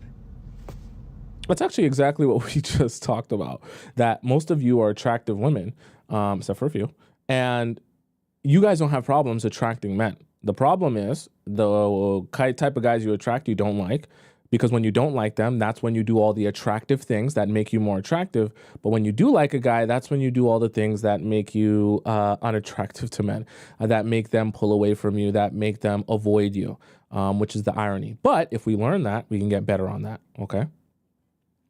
Let's talk about 6 signs that you aren't ready to be in a relationship. Number 1, you still find yourself seeking male validation. This is super normal when you're not super content with yourself, and it's just a sign that there's a little bit more growing to do. That way you don't depend on this future relationship for the validation or depend on other male validation while you're in a relationship. Number 2, you feel lonely. Don't just be with somebody because you're uncomfortable with being alone. That's gonna lead to you settling. Number 3, you're in any way hung up on your ex. Please do not use other people and get yourself into a new relationship literally just to try to get over your ex. If you're still thinking a lot about him or making decisions based on him, you're not ready for a relationship, and take the time to actually heal. The Makeup by Mario blushes are literally stunning. This is Strawberry Sunset. Number 4, you don't fully love yourself. You'll know when you're truly content with who you are as a person inside and out, and until that time, I just don't really think it's time to be finding your husband. Number 5, you avoid emotional vulnerability. A major part of being comfortable with emotional vulnerability is maturity. You know you're ready to be in a relationship when you actually feel comfortable talking about your emotions openly. Okay, little side note here. Talking about emotions is great. I love that. I advise that as well. But we want to talk about our emotions with the right guy, okay? We don't want to spill emotions. We don't want to trauma dump on people. And we also don't want to be talking about very sensitive, emotional, deep topics to ourselves, close to our heart, with people who may or may not actually care or do good with that information, okay? So that's just a little bit of a side note. I always have to caveat that, because communication, like I say, is good. Sharing your emotions and your feelings is good. Being emotionally open is good. But sometimes these strangers that you meet, you could be on a date with Ted Bundy, okay? The next Ted Bundy, I should say. You just don't know. So we got to kind of, spend some time with people before, and then you slowly open up. Nothing wrong with taking it slowly opening up to people emotionally. Number 6, major unresolved personal issues. In life, there's always going to be something going on, and I completely get that. But if you're dealing with a major monumental personal incident, maybe focus on that before you get in the relationship. I'm going to finish up the makeup real quick and come back. Anyways, this is final look. Love you guys. Yeah, I mean, the last part I agree with. If you're going through something really intense or that requires a lot of emotional investment, worst times to be focused on anything romantic. I actually had a question about something similar to that recently, about dealing with a very emotionally intense situation and what, a woman's response should be while dealing with that situation. And I think that it's always the answer to choose yourself first and your happiness first, and focus on on solving your whatever you have to solve first before you even entertain, even if the guy begs for your time, even entertaining someone in a state like that.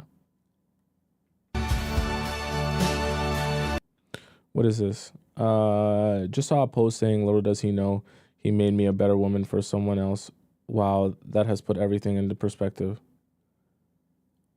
I would question, well, why are you...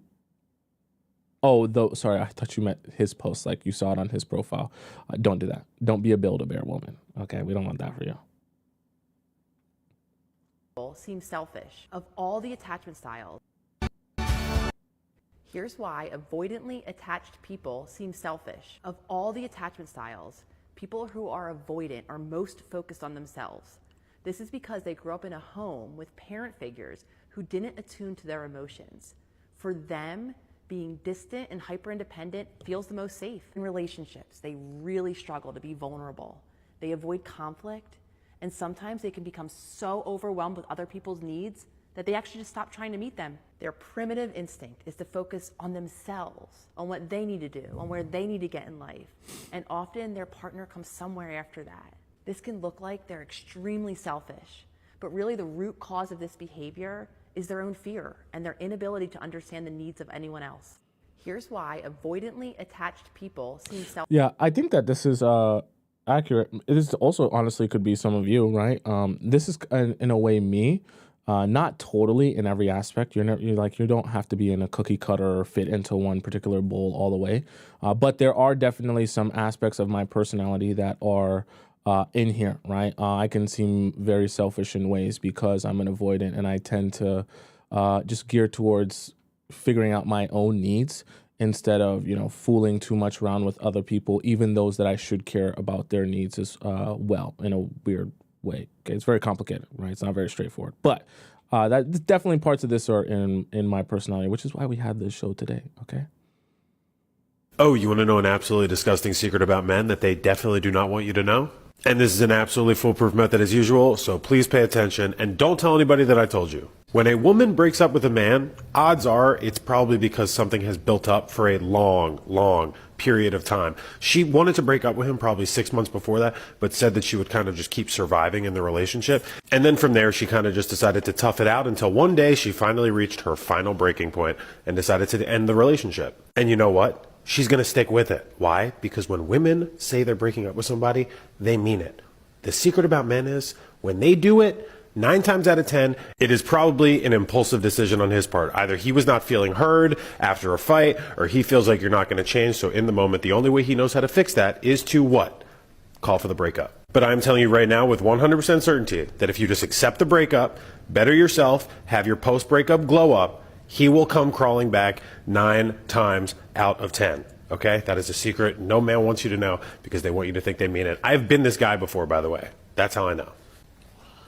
Oh, you want to know an app?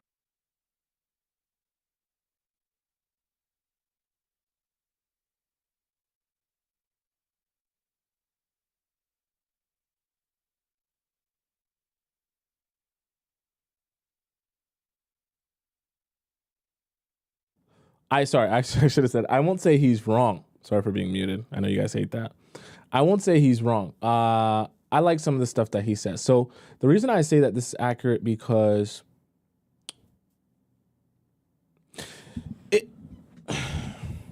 unless there's something really crazy going on in your relationship from a guy's perspective, and you're being, loyal, there's no major issue there. Most of the times, the issues that guys have that they would break up with you, sometimes, like we talked about today, when you give a guy exactly what he asked for, a lot of times they realize that what they asked for is not really what they want. And sometimes guys are a little too emotionally stunted to understand, if I ask for this and I actually get that, how will I actually feel or respond? So the best thing for you always to do is to not put men in a place where they feel like they can be defensive about their situation or their desires, and put them in a place where they can feel like I laid my own bed. I got what I asked for. I got what I wished for. And what I wished for was to have so much space from her that we break up. Now that we're broken up, I realize this is not what I want. Then when you have all that power, you can choose what you want to do with that. Are you following me? And whatever you want to do with that, whether it's take him back or allow him to come back into your life, or whether you just want to say, I don't care anymore, I'm over it, it's your choice. But at least then you have the power, which is why it's a perfect way to deal with an avoidant man, okay? A lot of women like to ask me, what are men thinking when you don't chase them, right? Look, when men get you to chase them, they do it at a time where they feel like they got... Sorry, wait.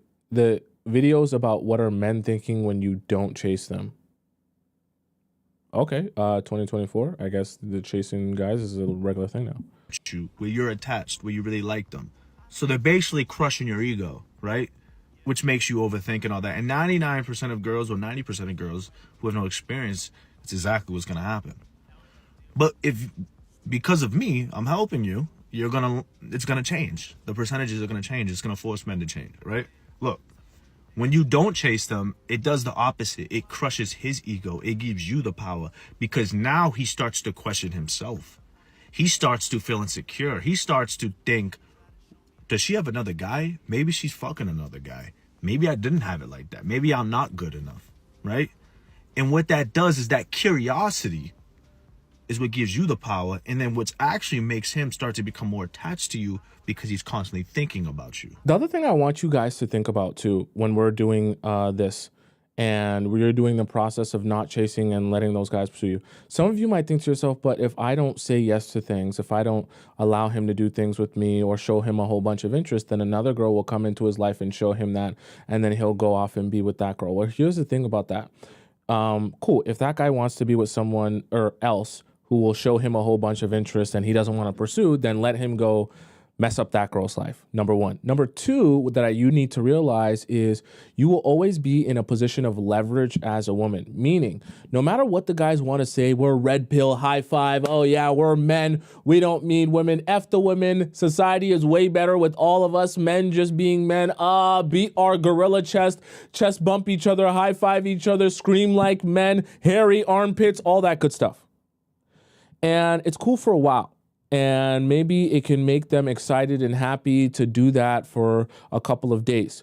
But eventually, they all get tired of sitting around with a whole bunch of other sweaty, stinky, dirty, disgusting men. Because all of those heterosexual men, even the red pill ones, they all like women.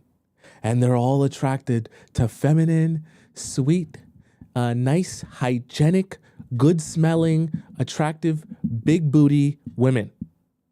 So realize that after all the men, they beat their chest and they tell you they're not doing this and they're not doing that and they're not doing this and they're all gonna come looking for feminine women.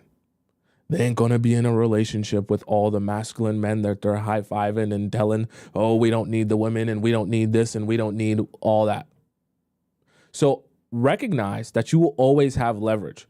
Just be patient enough to understand in due time your leverage will be exercised.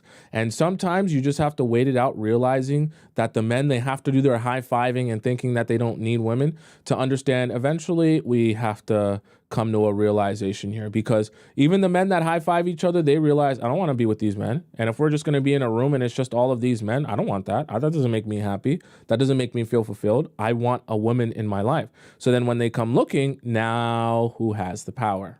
You do. Okay? So it's kind of like a waiting game in that sense. You always have the leverage. You just kind of got to wait it out to exercise your leverage sometimes. And honestly, babe, do you have any self-respect? Do you have any self-worth? Any dignity? Damn. Okay, because you know what they say. You can tell how much a woman loves herself by the men that she dates. Okay, you date losers. You know what that says about you? That you hate yourself. And honestly, babe, do you have any self-respect? Damn. Do you have any self-worth? Any dignity? Okay, because you know what they say. You can tell how much a woman loves herself by the men that she dates. Okay, you date losers. You know what that says about you? That you hate yourself. We're gonna move on to the damn. That was pretty intense. We're gonna move on to our next segment here, which is a very special segment. Please spam it up if you know what is coming now. It's a very special time. It's an amazing time. It is a time indeed where you're gonna laugh and you're gonna cry. If you don't know the time, I'm gonna tell you this: don't look at your watch. Don't look at your clock. Don't look at your phone. Don't look nowhere else in your home, okay? If you don't know the time, I'm going to tell you the time.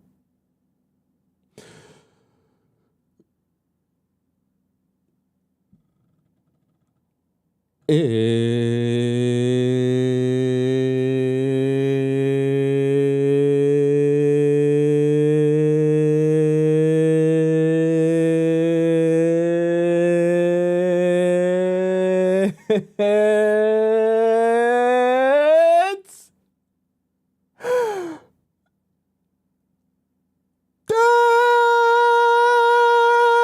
Discord time! All right. Let's get serious, chat. If you don't know what Discord time is, I'm going to explain it to you right now. Discord time is where all the amazing members of our Players Club Discord community get an opportunity to ask me a question about their relationship or situationship, and I answer it live on the show. There are a couple ways to send in your question, and I will give you those 3 ways. First way, you go onto our free relationship advice forum in our Discord. The link is in my bio on TikTok. The link is also in my description on YouTube. You click that Discord link, hop into our free relationship advice section, and then you drop in your question here. I answer them on a first come, first serve basis. So you see all these highlighted questions here. I haven't gotten to these yet. So if you drop in your question right now today, it's going to take me about a week to get to your question, okay? Because I have a couple of other ones I have to get to, okay? I got to make sure I get to these in order, okay? Now, if you don't want to wait that long, like a week to get your question answered, you have another option that will get your question answered in a day or maximum in 48 hours. This section is our premium Discord relationship advice section where these questions, you get to skip the line because I do them first before I go into our free section. And the way you access this premium relationship advice section is by going into the link in my bio on TikTok or the link in my description on YouTube. Clicks where it says premium Discord relationship advice. And then you donate to the show. With your donation, you're gonna send in the title of your question and your username. It's gonna force you. You can't donate to the show without doing it. And when you do that, it's going to populate on my phone, send me a notification and say, hey, this person donated to the show and this is their question. I'm going to see that. And then I'll be able to know that your question's supposed to be here and you're not cheating, all right, by skipping the line without actually doing the proper process, okay? Then the next way to send in your question is for those of you who want to get me to answer your question, but you just don't want your information to be shown on the show, obviously, because I'm reading it out, right?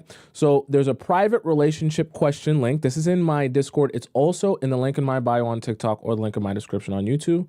Click where it says private relationship advice. You can type out your question to me in the private relationship advice section here.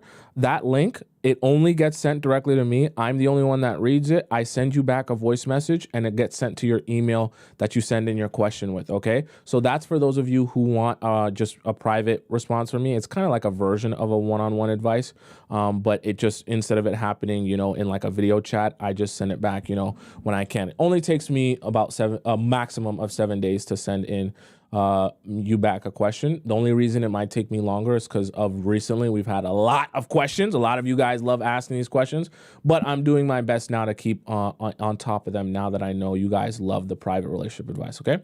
Let's hop into our first question here, which comes from Jasmine, okay?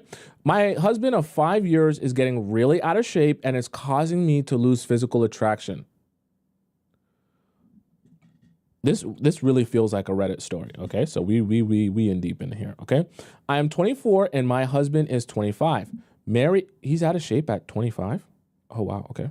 Married for 5 years, no kids, just enjoying the wait, so this is not even his dad bod. Sorry, I'm getting sidetracked. No kids, just enjoying the perks without the added responsibility. He's always had a really ambitious mindset towards his career, education, and taking care of me so I wouldn't have to work. He's an amazing husband, treats me like a princess, and I have so much respect, trust, and appreciation for him.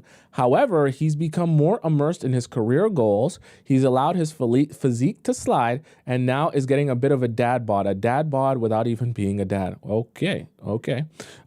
He is still really attractive, but I can't help but miss how he used to look when he took his diet and workouts more seriously. Oh, damn. So it's probably like a drastic change for you, right? You're probably used to seeing him with the damn six-pack. I put in a lot of effort to maintain that kind of thin, elegant runway model look, right? You're trying to say you're a 10 out of 10. Okay. You're a baddie and you're a baddie with your baddie friend, like Ice Spice would say. Look that he likes. And I miss how insanely attracted to him I felt when he was into bodybuilding. Oh, wow. So he's really went the complete opposite way. Okay. So he's went from having the muscles and the six pack, and now he's like on the complete opposite side of the spectrum, based on what it sounds like you're saying. Maybe it's unfair to expect, I lost my place.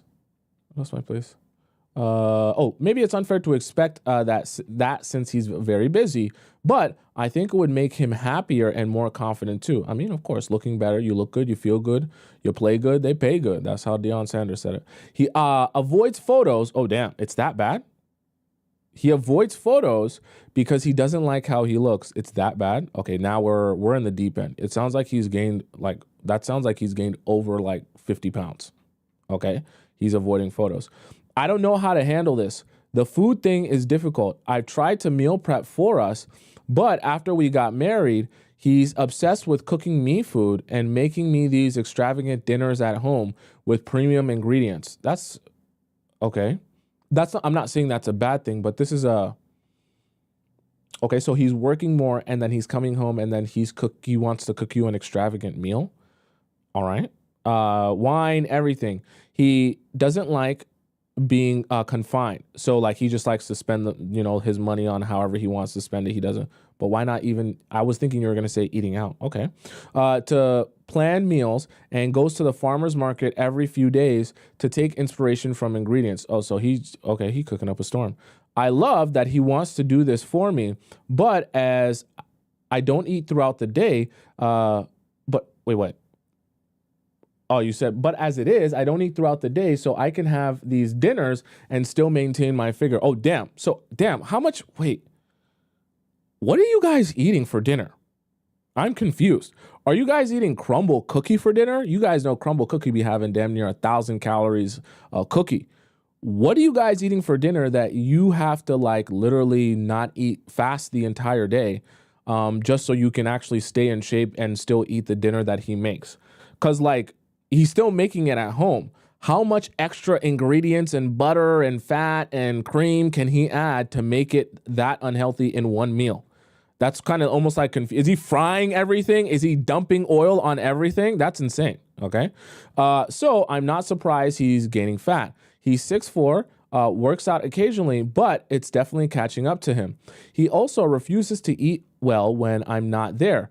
It's like he can't be bothered with it if I'm not eating with him. He eats the cheapest, unhealthiest stuff at his office job. Okay. I don't know what to do because I don't want to mother him. He's a man, not a child. Is there some angle I can use to motivate him to eat better, healthier food, get in shape without making him feel hurt, rejected, or inadequate? Okay. You also say, Also, I know this is probably not necessary, but I was afraid people might think I'm too spoiled, lazy, selfish if I didn't add this. Even though I don't contribute financially, I do a lot for him in other ways. Example, always being supportive and letting him lead, doing the housework, giving him daily massages when he comes from work. What kind of massages you giving him? Never mind, let's not get dirty, et cetera, et cetera. Our relationship is very reciprocal and feels very equal when it comes to the amount of input we give. Okay, thank you for adding that as well. All right, so this is your husband. So I'm gonna obviously give you different advice than I would give to someone who's just dating a guy or casually seeing someone. In this situation, you're obviously married. So this isn't just like, oh, you don't like it, just change the guy, okay? You're going to have to work with this, and you're going to have to figure out how to gently make him aware of the change. Now, this is where I'll say this is a personality thing. Because for you, Jasmine, you may or may not have one of two versions of man. You may have a man that he likes things raw and uncut, no diddy, okay? And he hearing you say, I've become unattracted to you because you're out of shape, for certain type of men and certain personality types, that is what they need. Because that motivation of you being their woman, them wanting to make you happy and also wanting to feel like the man will be such an ego hit that hearing you actually say that so bluntly will be enough motivation for him to actually get in gear and get serious about his weight and about his, being in shape, right? You understand what I'm saying? So the reason I say that is because some men have that personality where hearing that is enough motivation to say, I got to make a change. Some men need the gentle response of you, maybe in a sense, you could try this. Offering to, well, I shouldn't even say offer because this is like a situation you want changed. Make him lunch, right? That he will take to work. So you said he pays for most stuff and stuff like that. Ask him specifically to buy ingredients that you can make a healthy lunch for him, right? And obviously you're married to him. You've been married to him for 5 years, so you know what he likes, okay? What he gravitates towards food-wise.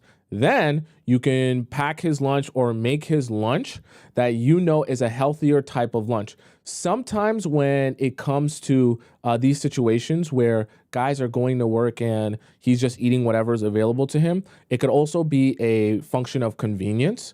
And maybe he just doesn't feel like cooking when it comes to cooking for you, that's fun, but cooking for himself and packing his lunch, maybe that's a little bit less fun for him.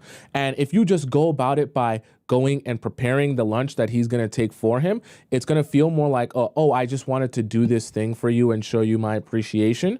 And you don't have to shape it as, oh, I'm packing you a healthy meal because I want you to lose weight.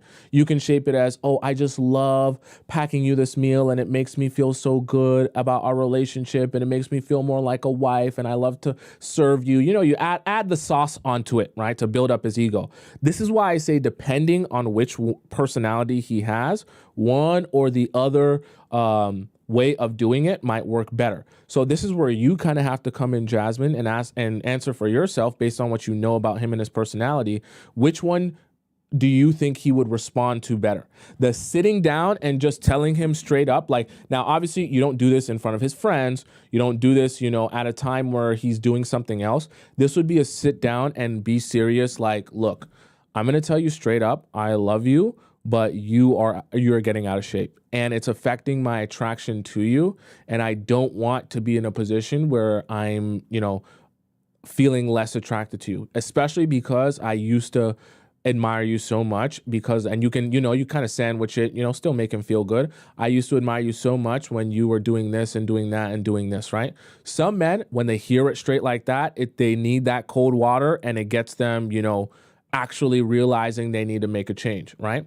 For some men, though, that can be too much of a hit where they just spiral and they don't know what to do with that information, as weird as it sounds. So you're going to have to kind of use your understanding of your man to figure out if he needs that gentle, you start prepping his meals, and then you guys can get on the topic of eating healthier as you continue prepping his meals over the course of a few weeks, right? And packing him and making him lunch, eating healthier, and you can kind of ease it in gently that way. Or you might have to do the splash of cold water by just sitting him down and telling him straight up, knowing that he loves to get the best out of life and really take life seriously, because you describe that in terms of him cooking for you, buying you what you need, paying for stuff, supporting you and all that stuff. So it kind of strikes me as someone who really wants to be at his best for you. So you telling him straight up that there's a particular area where you're not at your best and it's affecting my physical attraction to you, that might be the type of personality that's able to swallow that and say, I really need to make a change, and I'm going to be focused on making a change, okay? Because if my woman is telling me I need to make a change because she's less attracted to me, then I've gone off the deep end. Some guys need that kick in the pants, and some guys, they might be a little bit different. So you gotta kind of determine that based on knowing your man, all right? hope that helps. Let's go to our next question. Princess 40, okay? She says, past mistake, can it be fixed? Hi, Thompson and the chat. So the other guy I was talking to before I found your channel came back yesterday asking if we can talk. A little backstory, as you know, I used to be a texting warrior before I found your show.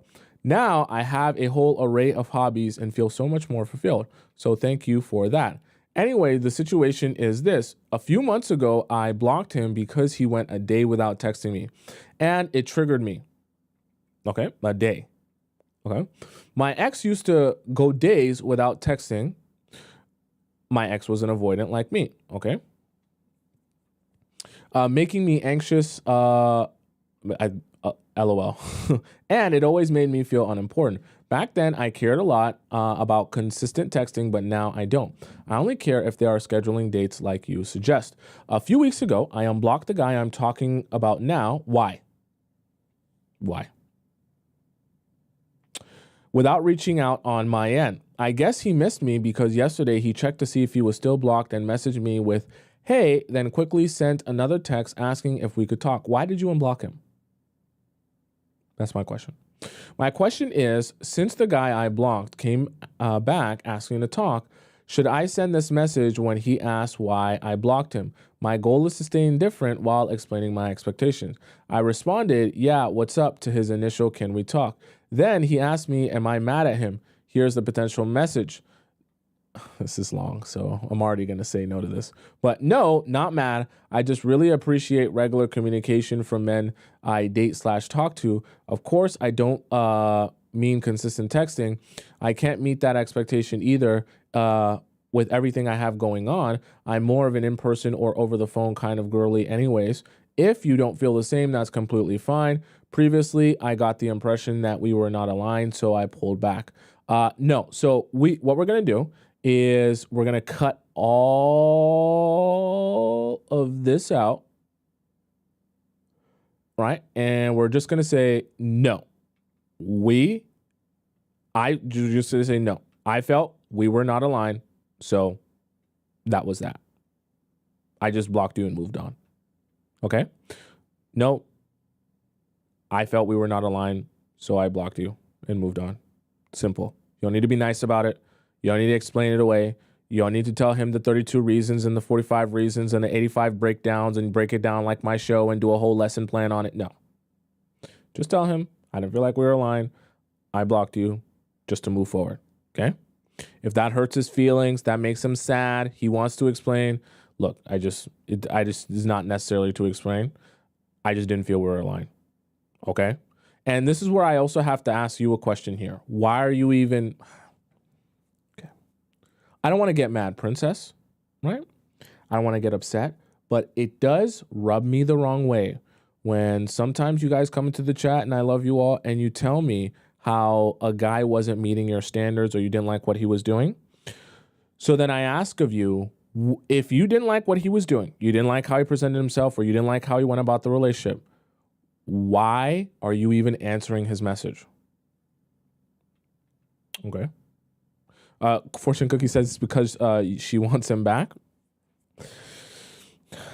If you don't like that, what should I say to him when he asked why I blocked him and if I'm mad? Like I said, you just say no, right?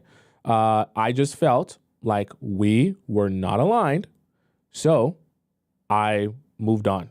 Simple. Like you you really don't have to over-explain yourself, and you don't owe him that super explanation. What should I say when he asked? Yeah, I structured my response that way because of your confrontation point is how you never make a man fall in love by acting crazy video. Exactly. I'm explaining that my standard is here. He didn't meet that, so I removed myself. Yes, I understand what you're going for, but I think for that first reach out and him just asking that basic question, if he wants to know more, like he really wants to know more for real more, then I think that more should come if he asks you out on a date. Are you following me here? Princess, if the guy is reaching out to you just to get clarity and then not actually do anything with that clarity, then don't waste your time. What we want to kind of gauge here is he coming back to just gain some clarity and then F off? Or is he coming back because he actually wants to seriously date you and try and figure this out with you? So let's say, for the sake of example, you say, no, I don't want to do this and blah, blah, blah, blah, blah. And like I said, you should say, very simple, like one-liner. And then he says, look, I really liked you and I want to see if we can figure this out. Can we go on a date, blah, blah, blah, blah, blah, and have a conversation? Or can I call you? Or some sort of intentionality to figuring this out, not over text. Then you can say, okay, if you want to take me out on a date, sure, we can talk about it or whatever over the date if you want him back in your life and you're okay with that. But if he's just looking to get you to ease his own anxiety over text with no intention of actually doing anything after that, then just don't waste your time. So it depersonalizes it from him and just communicates my standard. Also, I should mention that we never had pineapples. We were only talking for a couple of weeks before I blocked him after his first mistake. Looking back, I realized I overreacted, but since watching your show, I've regretted it. Thankfully, he came back to me because I was ready to let go and move on. I know better than to reach out on my own and start chasing or overcompensating. What do you think? Can it be fixed? I still believe I have the power and the upper hand. You do. Since he's the one that was in pursuit and he has shown me high interest since day one. Update, he only went a day without texting, which is why I unblocked him. It was me overreacting, so I unblocked him. He's double texting, eager to know my response and how I'm mad at him.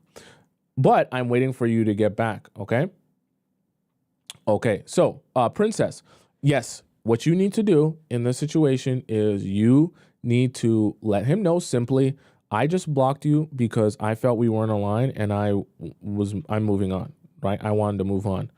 And then let him say, wait, but I want to understand you better and I want to figure out what was wrong, what was the issue, what did you feel that we weren't aligned on? And you can, so this is where you're going to kind of play hard to get. You're going to say it's honestly not that big a deal anymore, right? Not because you don't want to discuss or communicate, but we really, when he comes back to you, we really want him searching for answers. And we really want him in a position where he wants to understand you and figure out how to build a relationship with you. Because what you don't want is to be in a situation where you send this long message and all he does is tell you that you're wrong. Or tell you, or make some sort of excuse, which is most likely what he's going to do. But if he makes that excuse and then he doesn't actually do anything after that, he just goes back to not messaging you or not talking to you, then it's a waste of time. So what we need to see here is if you don't say anything and you just tell him straight up, I just felt we weren't aligned and that's why I moved on.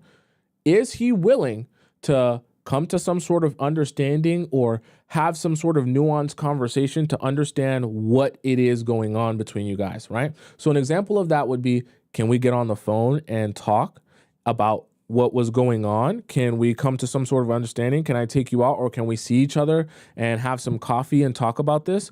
That is showing that, hey, not only do I want to gain some clarity here, but I want to gain clarity because I actually want to pursue you and pursue this. If he just asks you, hey, just tell me what was wrong and why you blocked me, and then you do your whole long explanation, and then he's just like, okay, thanks, and doesn't do anything with that, it's a waste of time, okay? So we want to use this opportunity to gauge what he's going to do and how much he cares about not just getting clarity, but getting clarity for the purpose of building a relationship. So that's why I would tell you and advise you to respond to how I would advise you to respond to that message, okay? Let's go to our next question here. I did skip one the last time we did this, so I want to make sure I didn't. Oh, yes, I think I had to skip this one because you asked multiple ones. All right, let's go to this one from Beautiful One. When is it safe to reveal character flaws? Okay, I'm 29 and I desire to marry a man who is has stronger morals than myself. I will know all about his morals because when getting him to talk and asking him the same questions in different ways on different days, I will pay attention to if smoking, drinking, getting high, fornicating, or not praying were struggles of the past or not, and not the present. I want someone who is very strong in living in preparation for the afterlife. Okay, so that I can be secure that he'll always do the right thing and he can inspire me to be more straight-laced without requiring it of me. I want him to be okay with me smoking weed, which isn't okay in my religion. Wait, what? Wait, what? I feel like I'd be missing stuff when we talk like this. You just said you want a guy who is with stronger morals than yourself. Like someone who's really strict, kind of like about their life and cares about preparation for the afterlife. So I'm assuming you mean like serious about his religion. Okay, nothing wrong with that. But then you're saying you want that guy, that same guy that you want to have stronger morals than you. You want that same guy to be okay with you smoking weed, even though it's not okay in your religion. So you're essentially asking for a guy who's like a strict religious guy who takes his religion seriously and abides by that in his life and makes that like part of his moral and daily values. But you want that same strict religious, very, straight and narrow type of guy to be okay with you smoking weed. Chad, am I the only one confused here, or are we all kind of confused here? Okay. Beautiful one. I'm not making fun of you, but I don't understand what you want. I really don't understand what you want.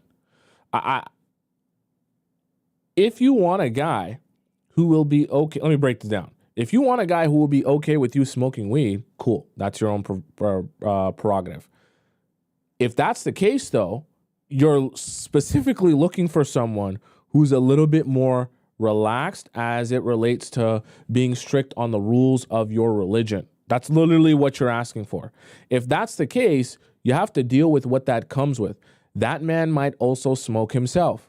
That man might also drink himself. Maybe he might fornicate and do some, other things in his spare time, right? Maybe he might watch some things that you don't want him to watch or wouldn't like him to watch. But that's what comes with what you're asking for. If you want to be able to smoke weed with no judgment, then you can't expect that, but then your man is on the straight and narrow. How can he be on the straight and narrow and not judge you? That doesn't make any sense.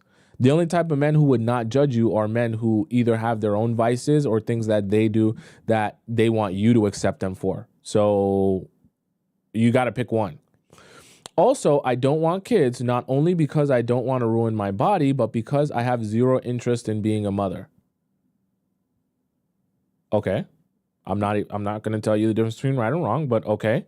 Most religious men want kids. Okay. So what are you saying? I want to know the point when he will be willing to sniff my butthole, basically.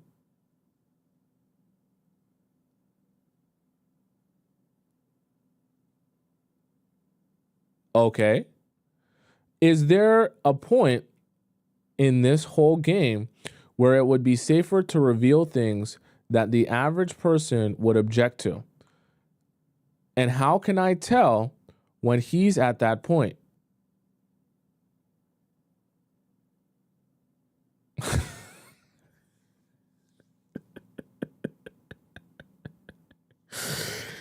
I'm going to take a stretch just because I can see all of you guys spamming it. And you know what? Yeah. We need to have like a stretch button where you guys can just all press the button and vote. Is this a stretch worthy time? I've been needing to take a stretch in it. I don't understand. Honestly, I don't understand at all what she's asking for. So I need to take some time to think about what she's asking for anyways. I truly don't get what the question is. I really don't. Oh boy. Okay, so I'm just gonna do a little bit of downward. Oh my God, man! You guys all, you never cease to amaze me in the chat here. Oh boy, it's always something new. Always something new. Okay, beautiful one.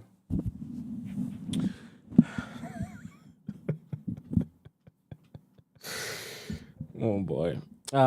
Let's finish off this message and then I'll respond to what needs to be responded to. Also, how should I present this information? You could say, find a man who doesn't want kids, but they're extremely rare and I don't care what he wants. I can pretend to care. Wait, so, okay. You're actually saying that you want to find a man who wants kids, like, because that's they're only the religious men are the type of men you want, but you know all of those men want kids, so you want to be able to basically convince him that you not wanting kids is the way to go about it, and that's what he should want as well. Because you're saying you could say find a man who doesn't want kids, but they're extremely rare, and I don't care what he wants. So you're basically saying, I don't want to just find a man who's aligned with me.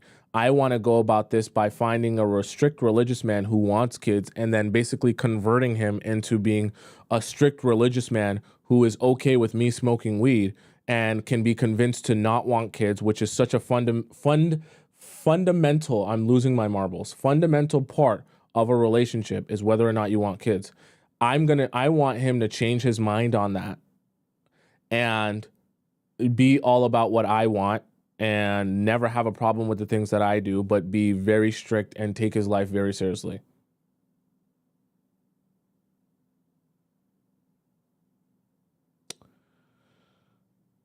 You're insane. Okay? I'm usually not this mean, but you're insane. If you actually, if there comes a point where I have to stop being nice and I have to be real, or else I'm not actually helping you. You're insane from the standpoint that if you think you're going to ever find a happy relationship by looking for strict religious men who will still be okay with you doing things that are not of the okay in the religion, and then also finding a man who wants children and trying to convince him that he shouldn't want that, you're insane from the standpoint of you will never have a good relationship. Never. You will never. What you're asking for makes no sense and is completely contradictory.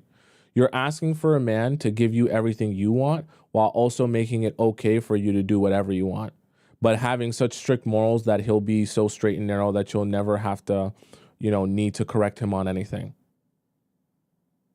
Why don't you just be single? Be single. You'll have a lot of the things that you want. You won't have kids. You'll be able to do whatever you want, whenever you want. You can smoke as much weed as you want, right? And, you don't have to worry about answering to anyone ever. Be single. I mean, what's the difference, right? Be of yourself, masturbate, I shouldn't say that on the show. Play with yourself, grab your Tracy's dog toy, suck it out, slurp it out, penetrate it out, whatever you want to do to get yourself there, and be happy with yourself. I don't understand. Why do you even need a man at that point? There's no point, right? Watch your videos, play with yourself, and enjoy your own time. I don't know. Okay. Let's go on to our next question. Okay. This is another one from Beautiful One. Let's give other people a chance to get their question answered. Oh, look, it's Anna. It says here. Okay. So why are men meaner to pretty women that are nice? What? I just realized this. I don't know. It seems weird because the more the woman is out of his league, the meaner they are to her. I've seen this pattern a lot. Like if a girl is gorgeous, she will have dudes interested in her at first, but when she gives them a chance, they will play her instead of being thankful she even gave them a chance. This happens because a lot of men are attempting reverse psychology. So they know that if they approach a pretty woman and worship her, that she will likely treat them like all the other men who worship her. So they kind of be mean as a way of trying to, like, quote unquote, humble pretty women and try to convince them that they're not all that. Now, there's a balancing act to this, and some guys overdo it where to the point where it's just rude or condescending, or maybe I guess we could say mean. But that's why they do it. They're trying to attempt reverse psychology and be different than all the other guys who just call her pretty and compliment her and worship her type of thing. They're trying to stand out. So that's why that usually happens to a lot of pretty women. Okay, right? It's a simple reverse psychology thing. Okay, let's go on to our next question. Is being shy a turnoff for guys? One of two. Hi, Thompson. I want your input on this situation and your point of view and thoughts. Okay, I'll give you all of those. I have always had anxiety when it comes to speaking with guys. In general, I find it hard to socialize with people that I do not know fully. Okay, that's not unnatural. Okay, we've all been there. for the most part. There was an instance when a guy from my class, I'm in college, thank you for specifying, approached me after class and asked for my number. We texted for a while, short conversations like, what you doing? How was your day? Things like that. How was class? Very basic and not super important stuff. And I often left him on red because he did not text about anything serious like a date or planning one. It ended when he left me on delivered. Okay. Damn. All right. I'm attracted to him physically, but he seems to be a big social butterfly. I could be wrong and just making assumptions, but I'm just going off of what I've seen in our class. At first, when we saw each other in person, we would wave and smile. How big is this damn class? But he never approached me to start a conversation. We never spoke, and it felt just really weird to constantly wave and smile, even though there was no conversation in person after the first initial approach. I thought he was a social butterfly. What happened to that? But he always tried to catch my attention, even in big crowds of people, okay? There was a time I wasn't having a great day and I was moving back to college on my own, and I had just got off the Uber with my things I picked up from a storage unit I rented for the summer. I was overstimulated and anxious. Wait, why were you overstimulated? Okay. I seen him in the lobby of my dorm. He was with a group of other guys. He kept staring at me, and I was so out of it and just ready to get upstairs to my room. He kept staring at me for a while, and when I got inside, he waved with a straight face, which was really strange because he continued to just stare at me while I struggled to carry my things before I asked the front desk for a cart. I felt I gave a weird smile to him and looked. This is honest. It's kind of like strikes me like a rom-com script. To smile at him, and he looked not that interested in interacting. I looked not that interested in interacting with him. The way he was looking at me was so off-putting, and my facial expression showed my discomfort. Okay. Sounds like a murder mystery plot. Ever since then, we would run into each other and he would avoid my eye or would lock eyes with me and look away quickly. After I noticed that, I stopped trying to acknowledge him as well. Maybe he thought my personality was... Wait, this is supposed to be a social butterfly. This is happening with the social butterfly? What's going on here? This doesn't sound very social butterfly-ish. Maybe he thought my personality was different than what he expected. What personality? He hasn't even met you. What personality would he... Okay. We are from the same hometown, Miami.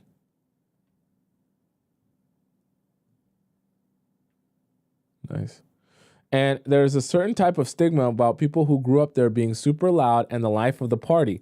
And I would not say I'm boring, like I can have fun and do things when I feel... when I feel comfortable, but I'm usually not out and about like that. Okay. He's a big party guy on Instagram.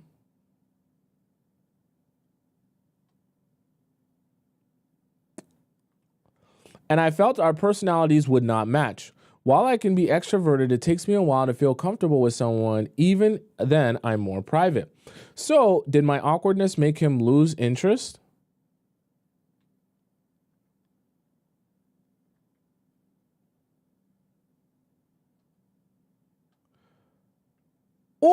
Our last conversation, he asked if I did an assignment where I replied, yeah. He never responded, but continued to wave and smile at me in person. So if he was interested, I could not tell. There was no definite clues that he was.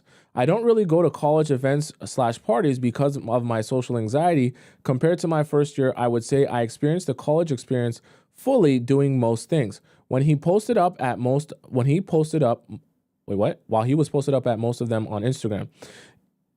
Is not being super extroverted something guys do not like in girls? Guess it depends on the person. In class, once I mustered up the courage to ask a question and my voice was... Sorry, I'm not laughing. The way you're describing it, you're making yourself sound like you're in a rom-com. That's why I'm laughing. I'm not laughing at you.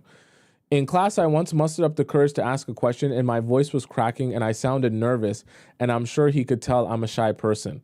I'm not completely nervous around guys who pursue me and make an effort, because then I could have met them halfway and become more comfortable as I familiarize myself with them. But With him, I felt like he wanted someone to match him socially. What's your thoughts and opinions on this? Thank you for your help. Your last advice was helpful. Okay, so here's the thing, okay? And the reason I keep highlighting this, okay, Miami's not a bad place inherently, but when you say this,